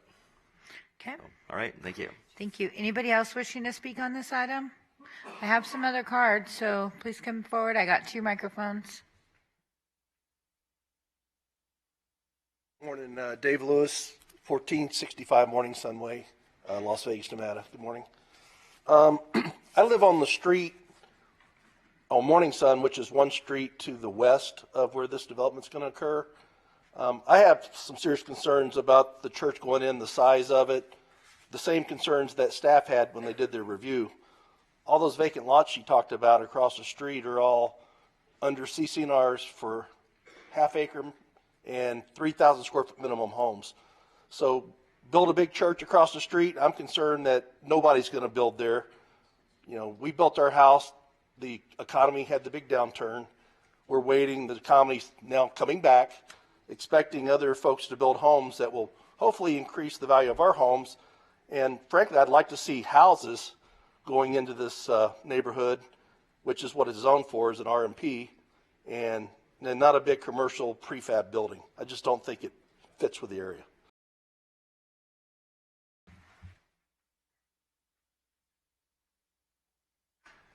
Good morning. My name is Rich Carava. I live at 1245 Radwick, and Radwick doesn't go through very far. It just goes from Washington to Owens, and with the school, we have so much traffic at the school. It's a map here of the fellowship's property, and then coming down Radwick. On the old plan 12 years ago, they had entrance and exits both on Radwick and right next to the Klutz's home. They have 13 acres of land, and really they are building on this property to the left. And they did have an exit 12 years ago scheduled to go on Owens, which would relieve some of the traffic on Radwick. And when the school comes in the morning, it's 20 minutes of very heavy traffic. And then at the end of the day at 2:30, very heavy traffic. U-turns are made consistently. My mailbox is one of 3 mailboxes that have been knocked over. If you would go there and see the curbs, you would see tire marks all over the curbs from the U-turns. And that's a major problem. Kids crossing the street in the middle of the street trying to get to cars. And the problem, too, is that the children at the school, they are not from the neighborhood. Most of the kids come in by car. They come in by buses. And the fellowship is saying that they want to draw people from the school and to being parishioners. And they're not from the neighborhood. So that's one of the reasons that we also feel that that it makes no sense for them to try to get parishioners from the neighborhood when it's not there. Well, I live more than 300 feet from the area, so I did not get a notice, nor did I know about this meeting today, so I'm really not prepared. However, I don't know if they discussed anything about drainage, because this was a drainage report from 12 years ago that they do have trouble with drainage and coming right down their property. Also, there is an agreement from 12 years ago, which is this one, that shows various agreements on what they can do and what they can't do. And it is so long and approved by... Go ahead, sir. Finish up. Go ahead and finish up. By the Planning Commission and discussed at the county. I asked if they're going to go with the agreements of 12 years ago, and they said no. I asked Reverend Parson that question at this informal meeting, and so those are the agreements from 12 years ago. We also had discussions about the roof, to comply with the roofs of the neighbors. We didn't want any metal showing, no tin roofs or anything. We all have clay-type roofing in the area. Sir, I'm going to give you just a couple more seconds because I've let you go way over the time frame. Pardon me? So if you could wrap up, that would be fabulous.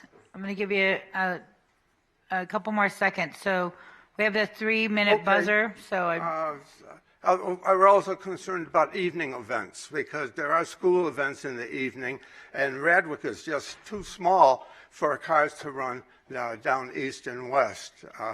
I'm sorry, north and south.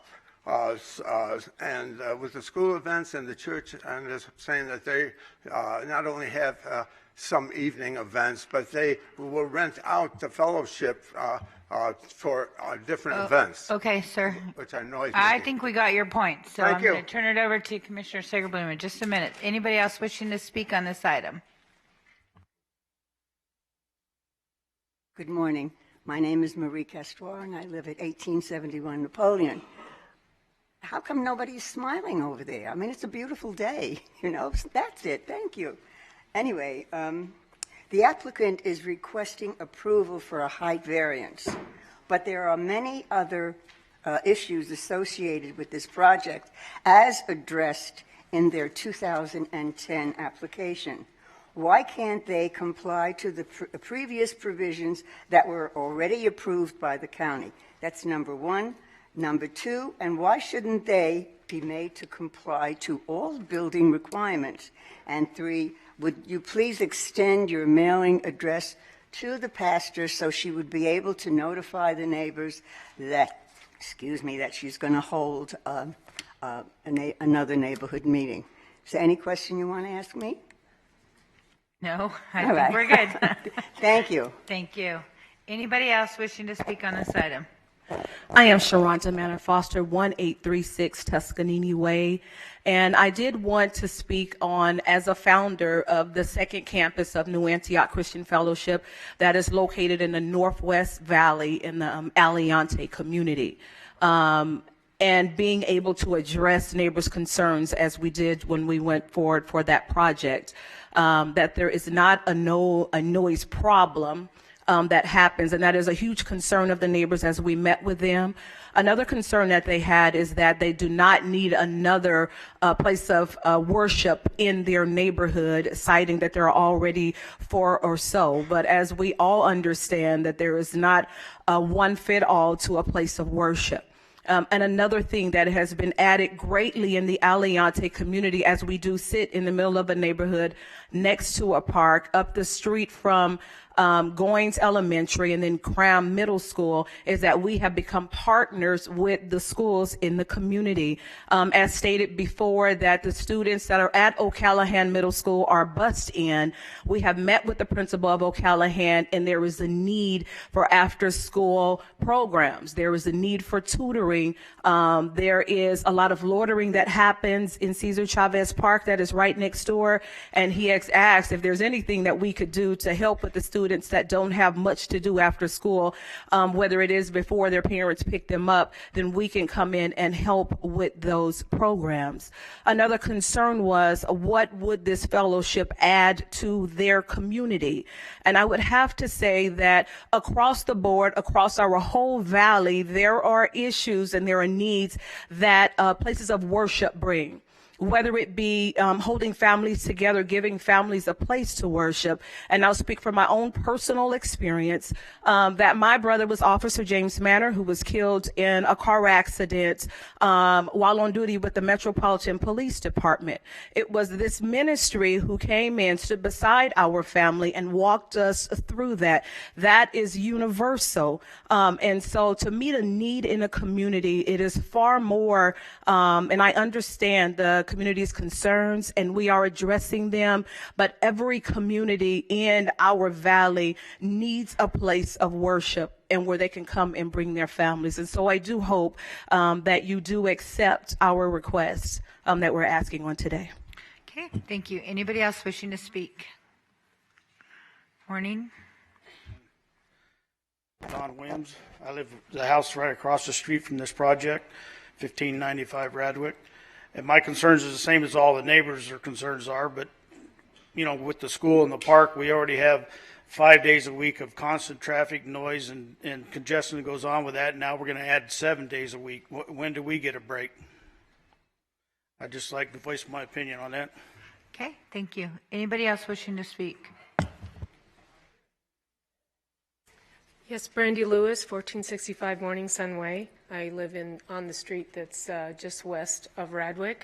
And as the others have stated, we've been working with the community for 10 years, town hall meetings and whatnot. And in spite of all of the reassurances of what it will bring or not bring, the concerns are that this is a rural preservation area, and this endeavor we feel as the immediate neighbors is not in line with what we bought our homes there for. Again, on half-acre or more lots, bigger custom homes, certain building codes that we had to all comply with, and that isn't conducive to that. And I think a lady said earlier that we feel like we're being squeezed out. And in spite of all of the community coming together, and that's another issue, is I think somebody said only 300 feet away, and most of the homes that will be impacted are much more than 300 feet away. It's the whole neighborhood that will be impacted, and it will change the culture of the neighborhood and the community. And that's our biggest concern, is most people that went there we are horse property, bigger areas, and trying to keep our homes in line with that kind of a rural family area. And while I don't think anyone is against churches, I think we're have an issue with the metal roof being squeezed out, changing the culture of the rural preservation area, which I don't really see how this goes. And in addition to that, all of the community has been against it. I don't believe any of the town hall meetings have recommended this. Everybody has. I'm not certain if it has. I know the last one said that it was denied or declined, and then it was moved forward here. So that's our concern. And this is a huge, huge church, not like a regular community family church, based on previous plans that we saw, and not in line with our vision of what we wanted for our neighborhood. Thank you. Okay, thank you. Anybody else wishing to speak? Hi, Frank Ramirez. I'm with the builder, Cobblestone Construction, to address some of the concerns that they had as far as the drainage issues. The drainage issues have been addressed. There is on the south side of the building, closest to the park, there is going to be a drainage ditch for the water to flow. The next concern that they had is as far as the roof. In Cesar Chavez Park, there's also shade shelters that are metal roof that resemble the church's roof. Also in the school, there are metal roof add-ons, so there shouldn't be any concerns as far as metal roofs are concerned, because they're not any different than the churches. The church also has changed, it hasn't changed, they're going with missionary exterior walls.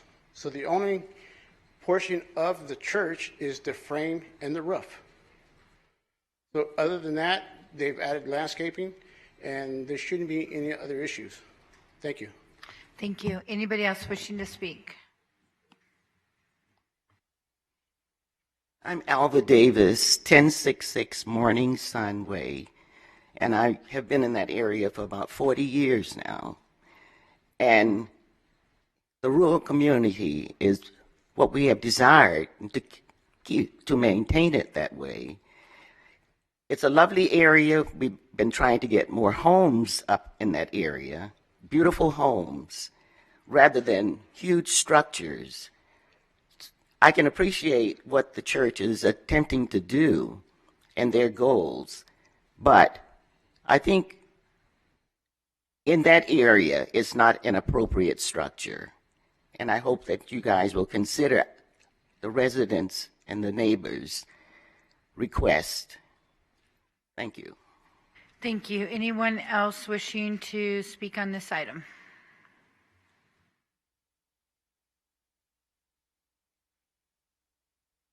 Good morning. My name is Barbara Jenkins. I live at 7056 Pale Topaz Lane in Las Vegas. I am part of New Antioch Aliante. I have been a part of both campuses and also the vision to expand to this neighborhood. I was here in 2010, and this is probably a calmer hearing than what transpired back there. I believe the church's intent is to provide service to the area. We're in 6 acres, not 12, as was stated. The design is consistent with the neighborhood, and the church has agreed to acquiesce to just about all of their concerns. That does not interfere with the operation of a house of worship. I did go on the field trip. I did meet the principal, met the students, and there is a legitimate need for us to be there. I would say that Sunrise Manor, being a traditionally rural community, kind of likes being by themselves.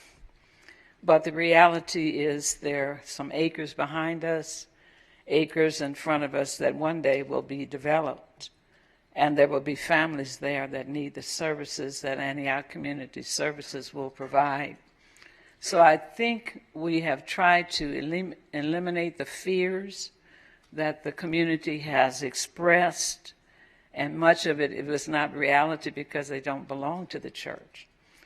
Because we're in 2 sites, we have families who do live in Sunrise Manor that are members of one site or the other.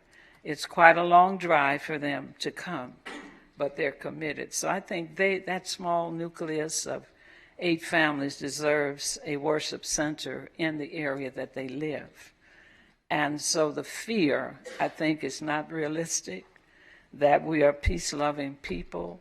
We serve the community, we serve schools, and we will continue to do so. And I believe that this project, we've been fiscally responsible for several years to pay for this lot, and we expect it to be able to build on the lot.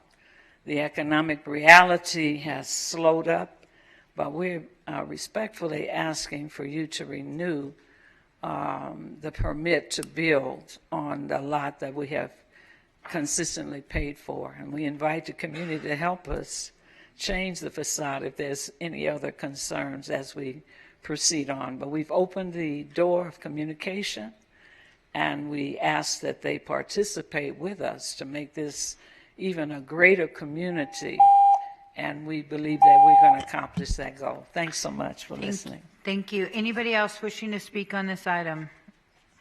Seeing no one, I'm going to close the public hearing, and if the applicant wants to come back up, and then turn it over to Commissioner Sagerblum. You're going to let me talk on this one? Yes, I just turned it over to you, silly. All right. Thank you. Just to follow up, I know there's been some rumors out there about some kind of a food bank or something. Is anything like that? I'm sorry, we didn't address that. Yes, something came up that we were going to do soup kitchen, food banks, but that's never been part of the plan. We are not going to do a soup kitchen. We never have. We do have a food bank at one location. Because of the neighborhood that it's in, it's appropriate for that location. We don't have a food bank at our Aliante location, and we aren't going to have a food bank at this location And either. just to clarify, staff, is that permissible wouldn't they have to come back to get permission to do that?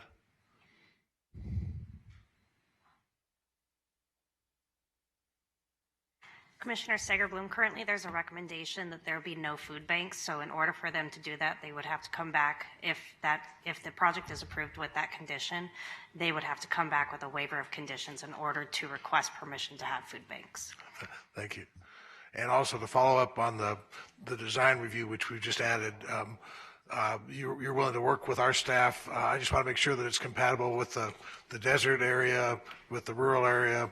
And so just be exterior, but there might be some things we could work together with you and also with the neighbors to make them more comfortable about the appearance. Yes, sir. All right.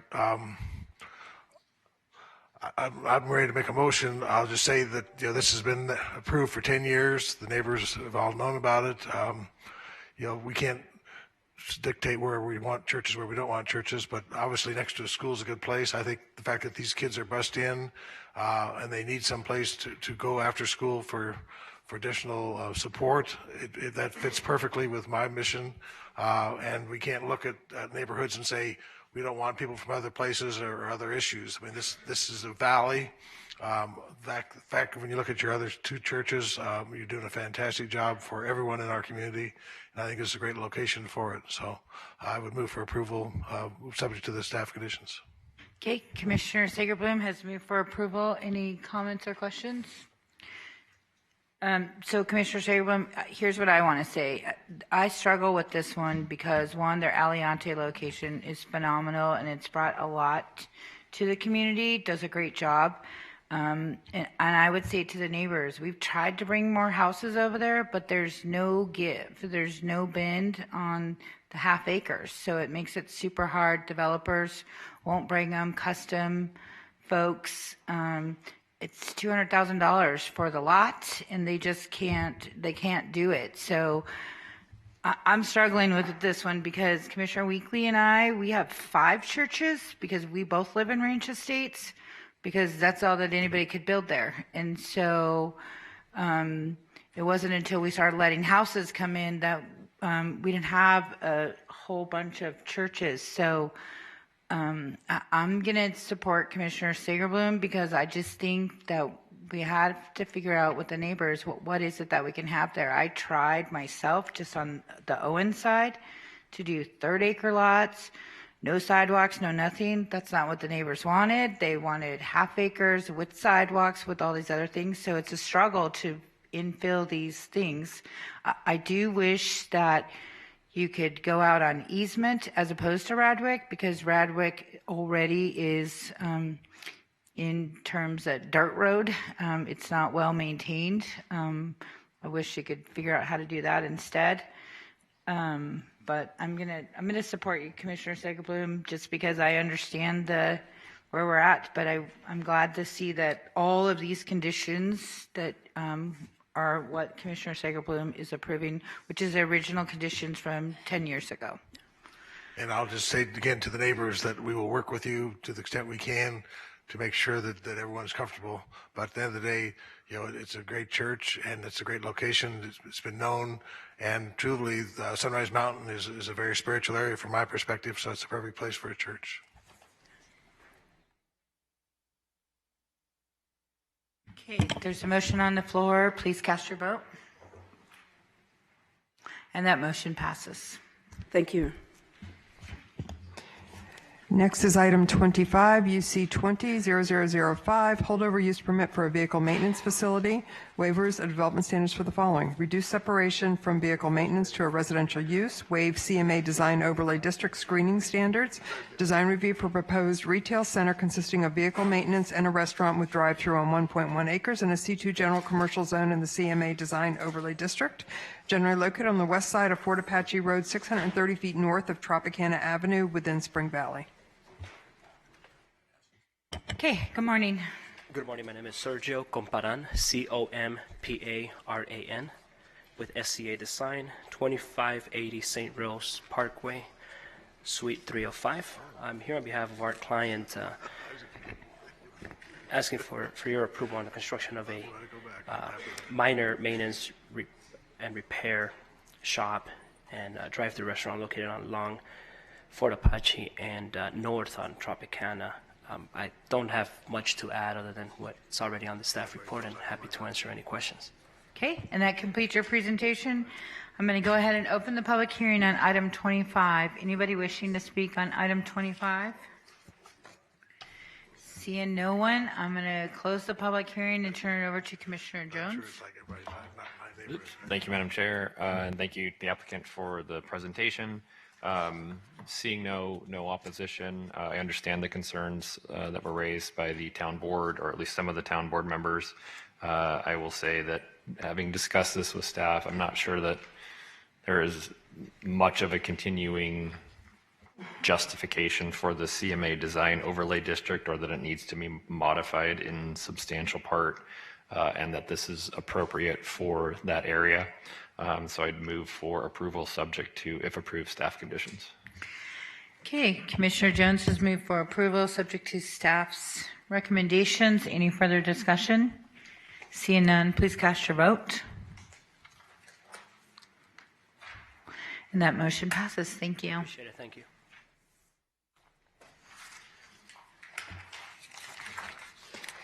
Next are items 28, 29, and 30, which can be heard together. Item 28, BS 19873, holdover, vacate, and abandon easements of interest to Clark County located between Patrick Lane and Sunset Road and between Wallapai Way and Windfrest Drive alignment, and a portion of a right-of-way being Wallapai Way located between Patrick Lane and Sunset Road within Spring Valley. Item 29, UC 19872, holdover use permit for a single-family attached dwellings, waiver of development standards for the following: reduce lot sizes, increase in wall height, modify setback for access control gates, street intersection offset. Design reviews for the following: increase grade and attached and detached single-family residential development on 11.8 acres in an R2 medium-density residential zone, generally located on the southeast corner of Patrick Lane and Wallapai Way within Spring Valley. And item 30, TM 19500-230, holdover tentative map consisting of 85 single-family residential lots and common lots on 11.8 acres. Good morning. Good morning. Jennifer Lazovich, 1980 Festival Plaza Drive, here today on behalf of Distinctive Homes. On my aerial, if you could turn to the overhead, please. Thank you. So this corresponds with the aerial imagery that you just saw on your screen a few minutes ago. This is the site. It does run just to the east of Wallapai and to the south of Patrick Lane. It is as narrow as it looks on this picture. It's about 180 feet wide. It's a very difficult piece of property to develop, no matter how you develop it. And we have worked hard to try to come up with something that can be developed there and can be something that fits in with the community. Distinctive Homes is the applicant. They are also the developer and builder of Stetson Ranch, which is located to the east of us. The plan that we have before you, and this, I have it, maybe this is a little easier to see if I do it this way.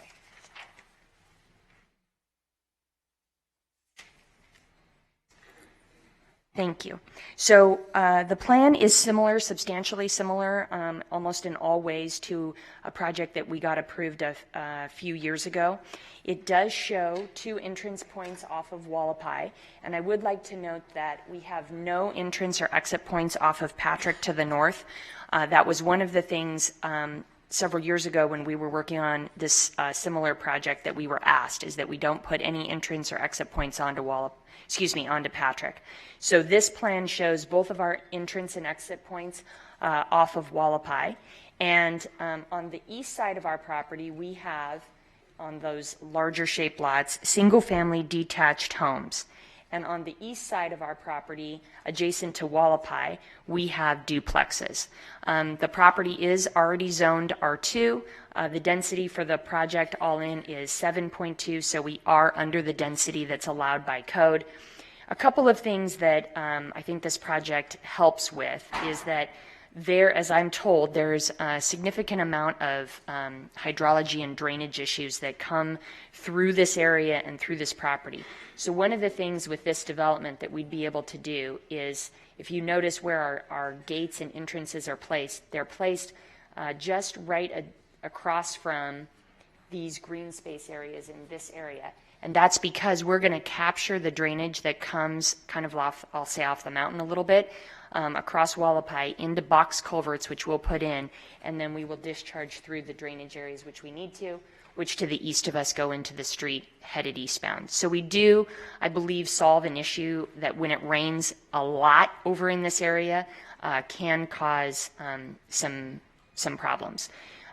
All of our waivers that we're asking for are simply and entirely driven by the narrowness of this property. As I mentioned when I first started, it's only 180 feet wide, so anything that we build here, in my opinion, would need some kind of waivers.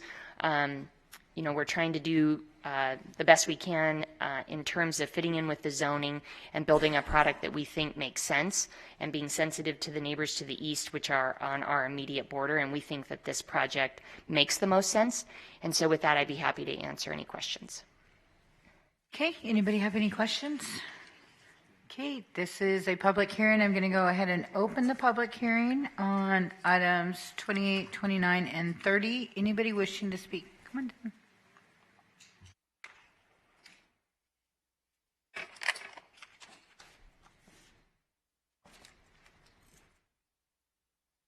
name is Suzanne Tobin, 10028 Long Barrel Court, and I live in Stetson Ranch, which is on one side of where this community is proposed to be built. On the other side, we have million-dollar homes. Stetson Ranch, I'd like to think, are middle to upper class middle homes. There is nothing positive about this community being built. We're not saying we don't want something built there, but homes that are appropriate for our community. I think you know that, Mr. Jones. We have been to each and every town hall meeting. It was rejected by that board because they felt it was not appropriate for our community, and I'm hoping that you'll help us out here. Okay. Anybody else wishing to speak on items 28, 29, 30? Good morning. Good morning, Commissioners. Jeremy Stone, 10156 Summerdale Court, Las Vegas, Nevada. I live directly adjacent to the development, and I share their perimeter wall. Therefore, I have great interest in the methods the developer intends to utilize, making up over 6 times Clark County's standard for elevation change from an existing community, 10 feet where 18 inches is allowed. Unfortunately, the developer hasn't made any effort to soften or be considerate of the substantial impact such a large and unnecessary change in elevation will cause to the existing community he developed, as just stated, 20 years ago. The applicant developer is requesting waivers for a self-imposed hardship. They just mentioned this is a difficult piece of land. It is, by design, that they self-impose themselves. They are unwilling to offer anything in exchange for the extravagant request to disregard Clark County standards. While I'm in full support of the development, I'm also completely against the approval of any waivers, or these waivers, the elevation change waivers and retaining wall waivers. The applicant should be required to develop per the current acceptable Clark County standards. Per Title 30, the applicant for a waiver shall have the burden of proof to establish the following. A, the proposal will not materially affect the health and safety of the immediate neighbor, me. Walls fail all the time. I have 3 young children that play in my backyard every day. The applicant's 14-foot wall could fail without notice. This is due to the fact that there's an existing wall, my wall, that will mask a wall failure until it is completely failed and could potentially fall over, causing deadly results for me, my family, or any of the other families within that share the adjacent 1,500 linear feet of hazardous environment that they're recommending. This is my ultimate worst fear. However, there are also other potential impacts also trumping his benefit. Let's assume it doesn't physically harm anyone, but it still fails.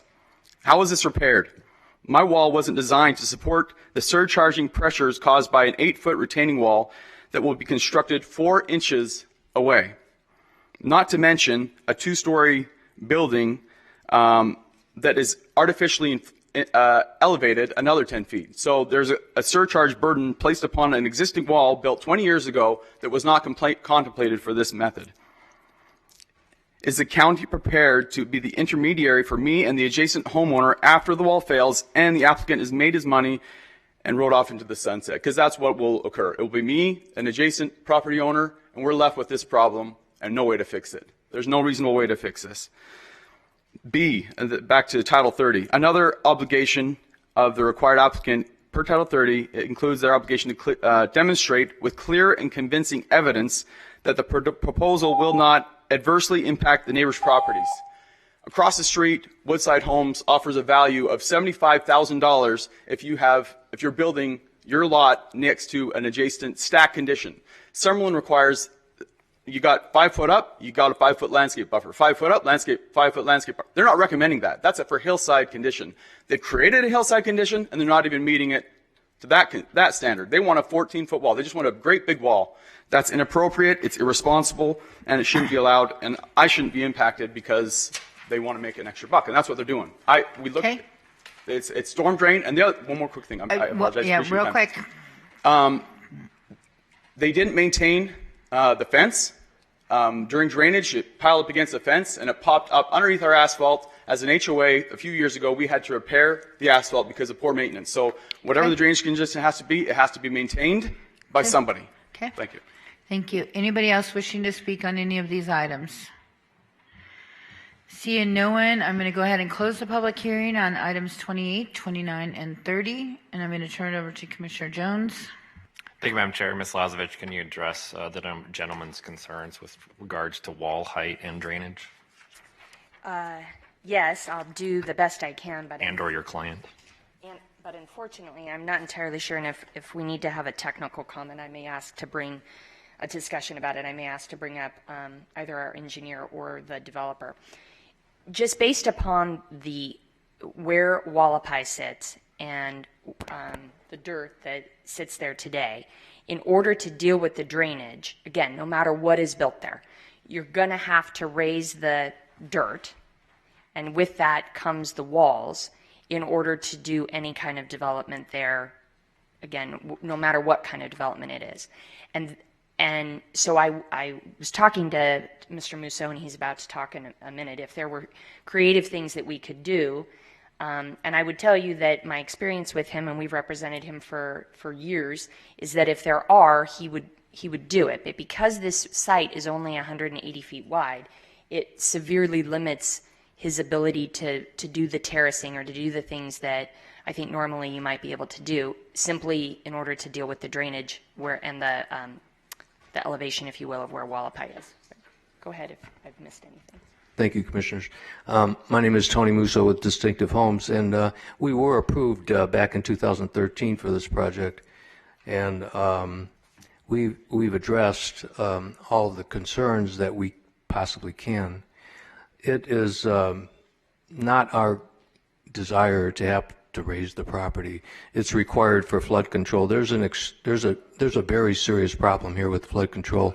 As one of the neighbors just mentioned, in 2000, about 6 or so years ago, there was an event, a storm event, and it did flood Stetson Ranch, which caused their streets to buckle up. What we will be doing is solving that problem. When Summerlin developed their property, they directed all their flow across their property. There's no other place to go. It can't go down Patrick. It can't go down Wallapai or Sunset. It has to go across this property. And unless we develop it, there will be another storm event in that, causing floods in Stetson Ranch. And we want to try to accommodate as much as we can. We will be building the project to conform with what's in Stetson Ranch. We built the very same homes in Stetson Ranch. There were 5 communities in Stetson Ranch, and this was the Springs community, and we're just using the very same plans, basically. All right. Public Works, can you chime in on the flood control aspects of what's been out there, and also answer the question of whether this was a residential product, a commercial product, or something else? Would it require the same type of retaining wall?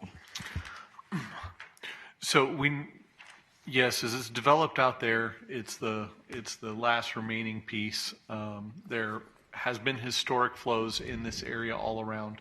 So this is the last piece, handling flows across the property that's not within the public facilities.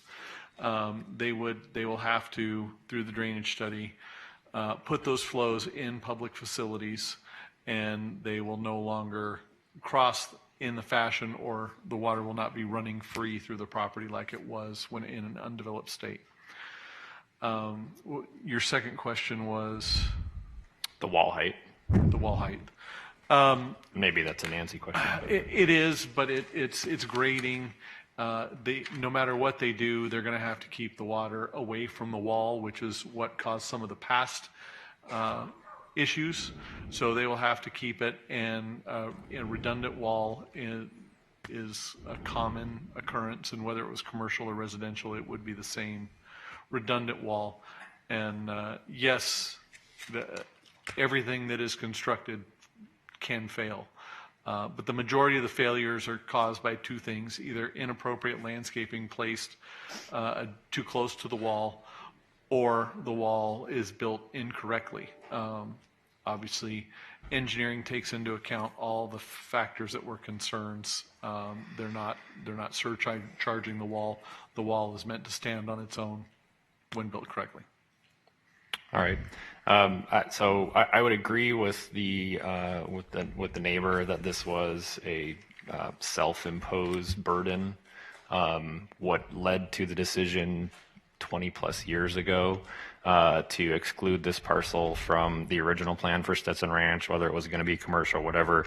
I understand that, but it's 2020 and we have a situation where if this parcel is going to be developed, it has to be developed as something, whether it's residential or commercial.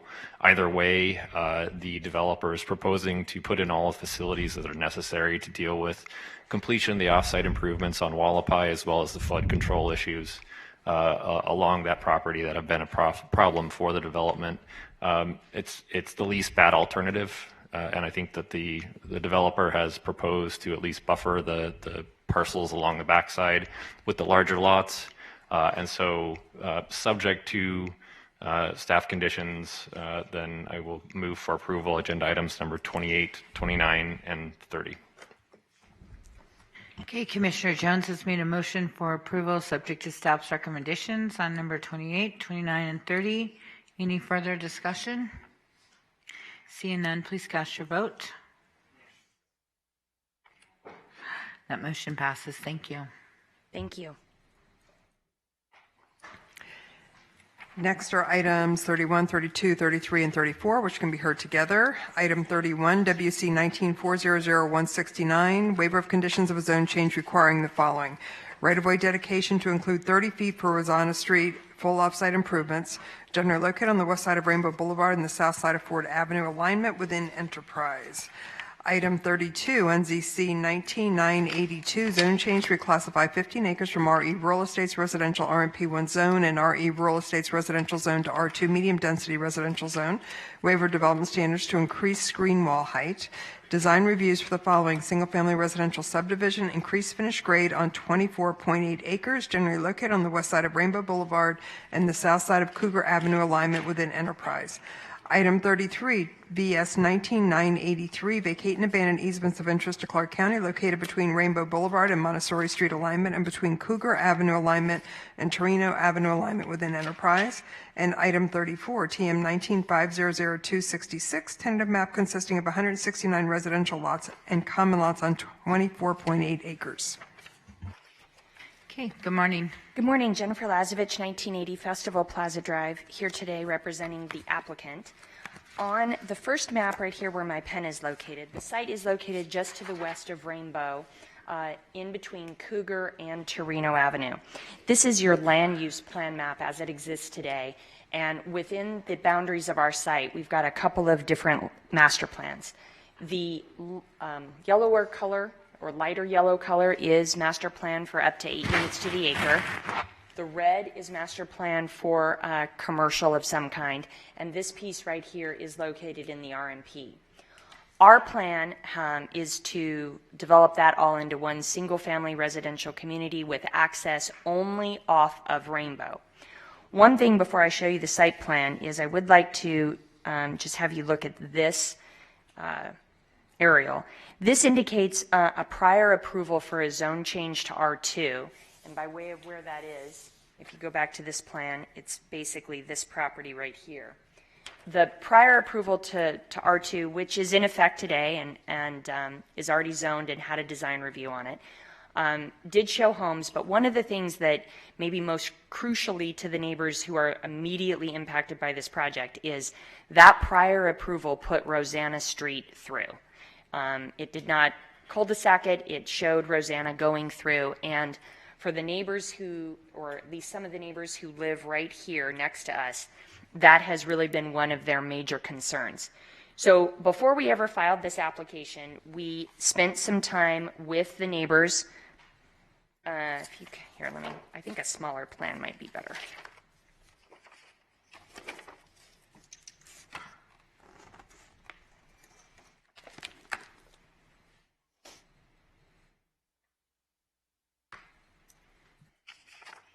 We spend time with our adjacent neighbors who live right over on Rosanna and then a neighbor here who lives just across the street on Torino.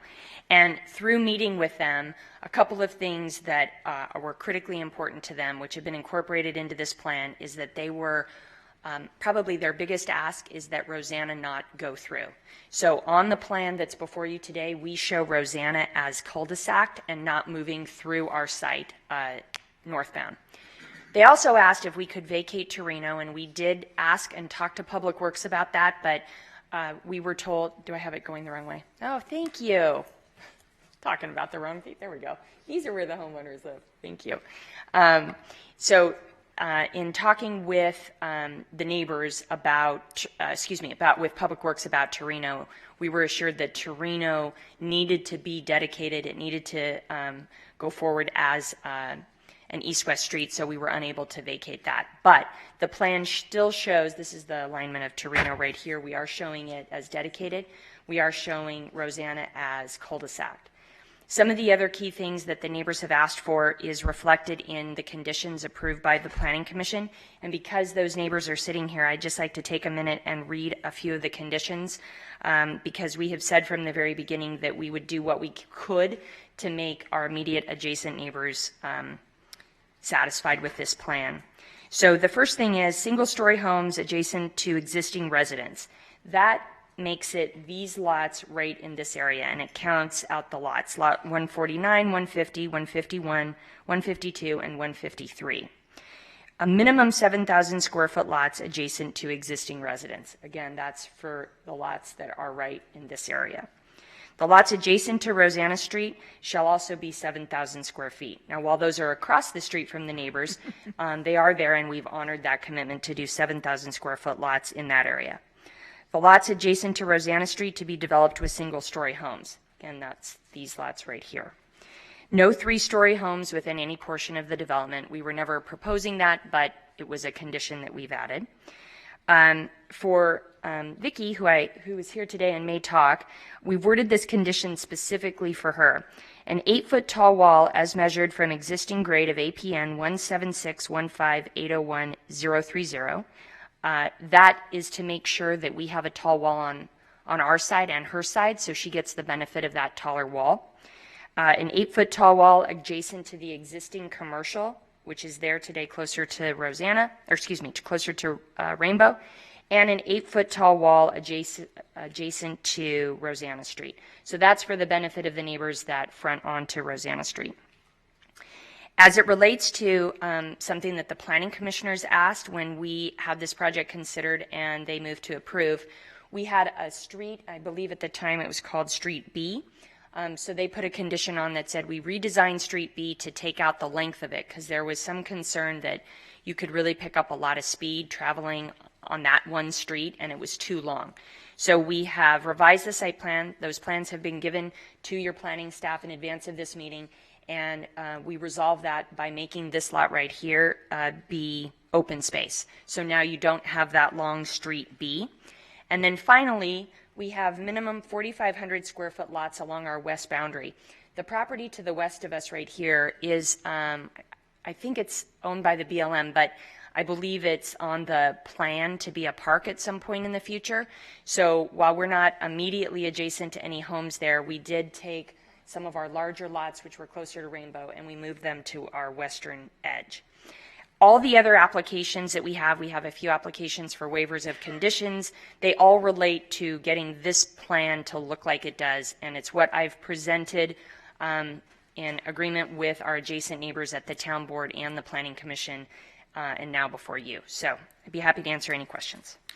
Okay, and that completes your presentation at this time? Yes, thank you. Okay, this is a public hearing. I'm going to go ahead and open up the public hearing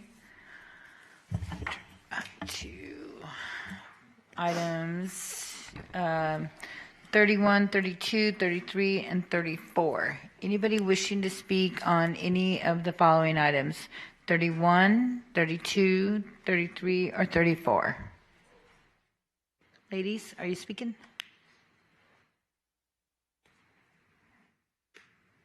Hello, I'm Vicki Smith at 8775 Rosanna Street. This project butts right next to my property. I have an acre of land right up, but I approve this as long as you guys can vacate Rosanna. I have no other choice, you know. It's a best of the bad situation if you really want to know. Thank you. Thank you. Anybody else wishing to speak on this item? Hi, my name is Bruno Leonardo, and I live on 7030 West Torino Avenue, and I support KB, and I support my neighbor, and I just beg you guys to not open Roseanne. Thank you. Thank you. Anybody else wishing to speak on this item? Good morning. Hi, my name is Roberto Leonardo. I live in 7030 West Torino Avenue. It's right in the corner, Rosanna and Torino. I support KB for the plans after they doing the counter set and Rosanna be closed. And we compromise a lot with them, and you know, I like what are they going to do because we be semi-private in their other house. Thank you. Thank you. Anyone else wishing to speak on any of these items, 31, 32, 33, and 34? Seeing no one, I'm going to close the public hearing, and I'm going to turn over to Commissioner Jones. Thank you, Madam Chair, and Ms. Lazovich. I'm sorry, just one thing that Sammy caught as I was reading in those conditions. From the time of the Planning Commission to now, the lot numbers have changed to our new plan that's before you today. And so when it's appropriate, if it's appropriate, I'd just like to revise those conditions for the correct lot numbers whenever you say it's okay to do that. Okay. I just, before we go there, I just wanted to thank the neighbors. I know this was a tough one. I know I've spoken to several of you personally at prior meetings, and I appreciate your openness to continue those discussions, and same goes for the developer to continue to make modifications in an attempt to work with the neighbors over there and be good neighbors. So thank you to both on this one. So go ahead with your conditions. Thank you. And let me just say thank you to them. We had a lot of meetings, and they were lovely to work with and very, very nice people. I'd like to revise two conditions under Planning Commission. First of all, it should say the second bullet point, single-story homes adjacent to existing residents, parentheses, lots 109, 110, 111, 112, and 113. And then bullet point number 5 should read, the lots adjacent to Rosanna Street to be developed with single-story homes, and in parentheses, it's lots 116, 118, and 119. That covers the renumbered lots that are adjacent to their homes. All right, with that, I will move for approval of agenda items numbers 31, 32, 33, and 34, subject to the conditions that have been stated here at the meeting by Ms. Lazovich. Okay, Commissioner Jones has made a motion for approval on items 31, 32, 33, and 34 with all of the conditions as read by staff. Any further discussion? Seeing none, please cast your vote. That motion passes. Thank you very much.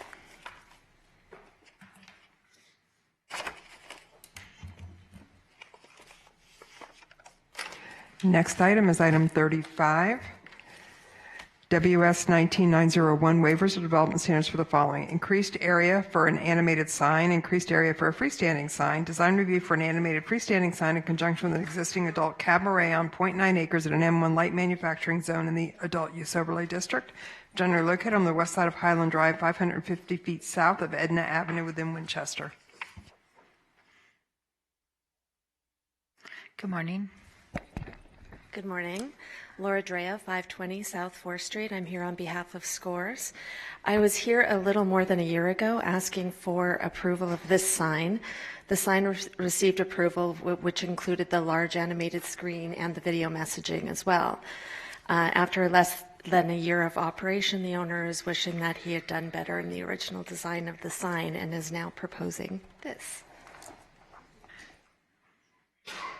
The request repurposes the original LED screen that you saw in the original photo, as well as the channel letters and illuminated cabinet component reading scores. So what I'm saying is it's basically the same equipment but mounted on a new foundation. At the time of the last approval, we discussed the character of Highland Avenue, which is mostly dormant after sundown because most businesses are warehousing and light manufacturing. During the day, motorists know their destination, and at night, additional illumination and motion aren't a bad thing. We're not blocking other signs and aren't expected to in the future. We have the support of the town board and ask for yours as well. Okay, is that complete your presentation? Yes. Perfect. This is a public hearing. I'm going to go ahead and open the public hearing on item 35. Anybody wishing to speak on item 35? Seeing no one, I'm going to close the public hearing on item 35 and turn it over to Commissioner Sagerblum. Thank you, Madam Chair. I don't have any problem with the sign. However, I think it was a year ago when you were in here, I asked you to try to clean up the landscaping. That was an agreement. I drove by the other day and it's got little weeds sticking up and grass sticking up. So I would want you, if that's possible, to make a condition that we reevaluate that landscaping and make it look comparable to the sign, because the sign's a beautiful sign. So let's make the landscaping reflect that.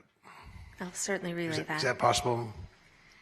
We would add a condition that with the installation of the new sign, they would have to revitalize their landscaping.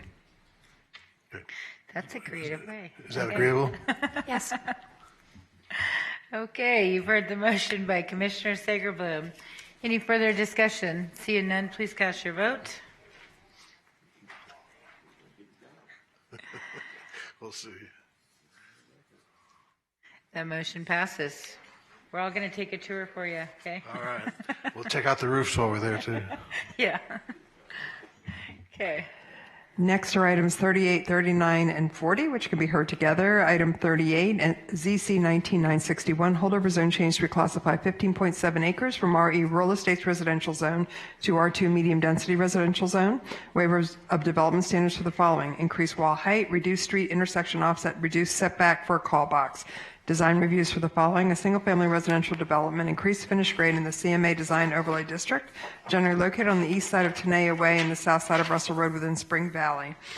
Item 39, BS 20-55, vacate and abandon a portion of a right-of-way being Tenaya Way located between Russell Road and Aquenda Road, and a portion of a right-of-way being Russell Road located between Tenaya Way and Montessori Street within Spring Valley. And item 40, TM 19500257, holdover tentative map consisting of 111 single-family residential lots and common lots on 15.7 acres in an R2 medium-density residential zone. Hey, good morning. Hi, good morning. Krista Bilbrey with KB Home, 5795 Badura Avenue. I have to give to staff here at the podium a revised plan after meeting with the commissioner. And at the same time, we are going to withdraw two of our waiver requests: the waiver request for the reduced call box and for the street intersection offset. Previous plan had this street right off the entry as a straight street. We were able to add the curve into the street to withdraw those two waivers. This is conforming zone change, and with the withdrawal of those two waivers, we would ask staff for your support. Okay, does that conclude your presentation? Yes. Okay, we'll open this up for public hearing. Anyone from the public wishing to be heard on this item, please step forward. Anyone? Seeing no one, we will close public hearing and turn this over to Commissioner Naft. Thank you, Mr. Vice Chairman. Yes, sir. I understand, so I appreciate you doing this. This was in response to some of my concerns the Public Works had relayed to me. Eric, does this assuage some of your concerns? Yes, it does. And additionally, we had talked about the contribution for the Russell Road improvements. Do you want me to address that now? Please. We will add a condition that the applicant will contribute an amount equal to the improvements being installed by the Russell Road Capital Improvement Project, and then we will coordinate and work with them on that amount, and they will to be approved by us. Ms. Bilbrey, That's acceptable. Wonderful. Thank you very much. That being said, I'll move for approval of items 38, 39, and 40, with the exception of the waiver of development standard number 3 and the conditions as stated. Okay. Sorry. Mr. Raul? I'm sorry. Excuse me. Waiver of development standards 2 and 3. Okay. Okay, you've heard the conditions, and there is a motion on the floor. If there are no more questions or comments, please cast your votes, please.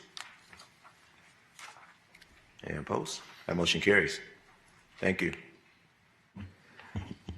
Next are items You have 41. more? Oh, so you have more? I'm next. Oh, you're next. Oh, there you go. Well, She'll be here a stay while. there all day. Here we go. Let's I go. got a few. Next are items 41, 42, and 43, which can be heard together. Item 41, ZC 19962, holdover zone change to reclassify 15.2 acres from CP Office and Professional Zone to R2 Medium Density Residential Zone. Waivers of development standards for the following: increased wall height, reduced street intersection offsite, reduced setback for a call box. Design reviews for the following: a single-family residential development, increased finished grade in the CMA Design Overlay District, generally located on the north side of Russell Road and the east side of Timber Creek Street within Spring Valley. Item 40.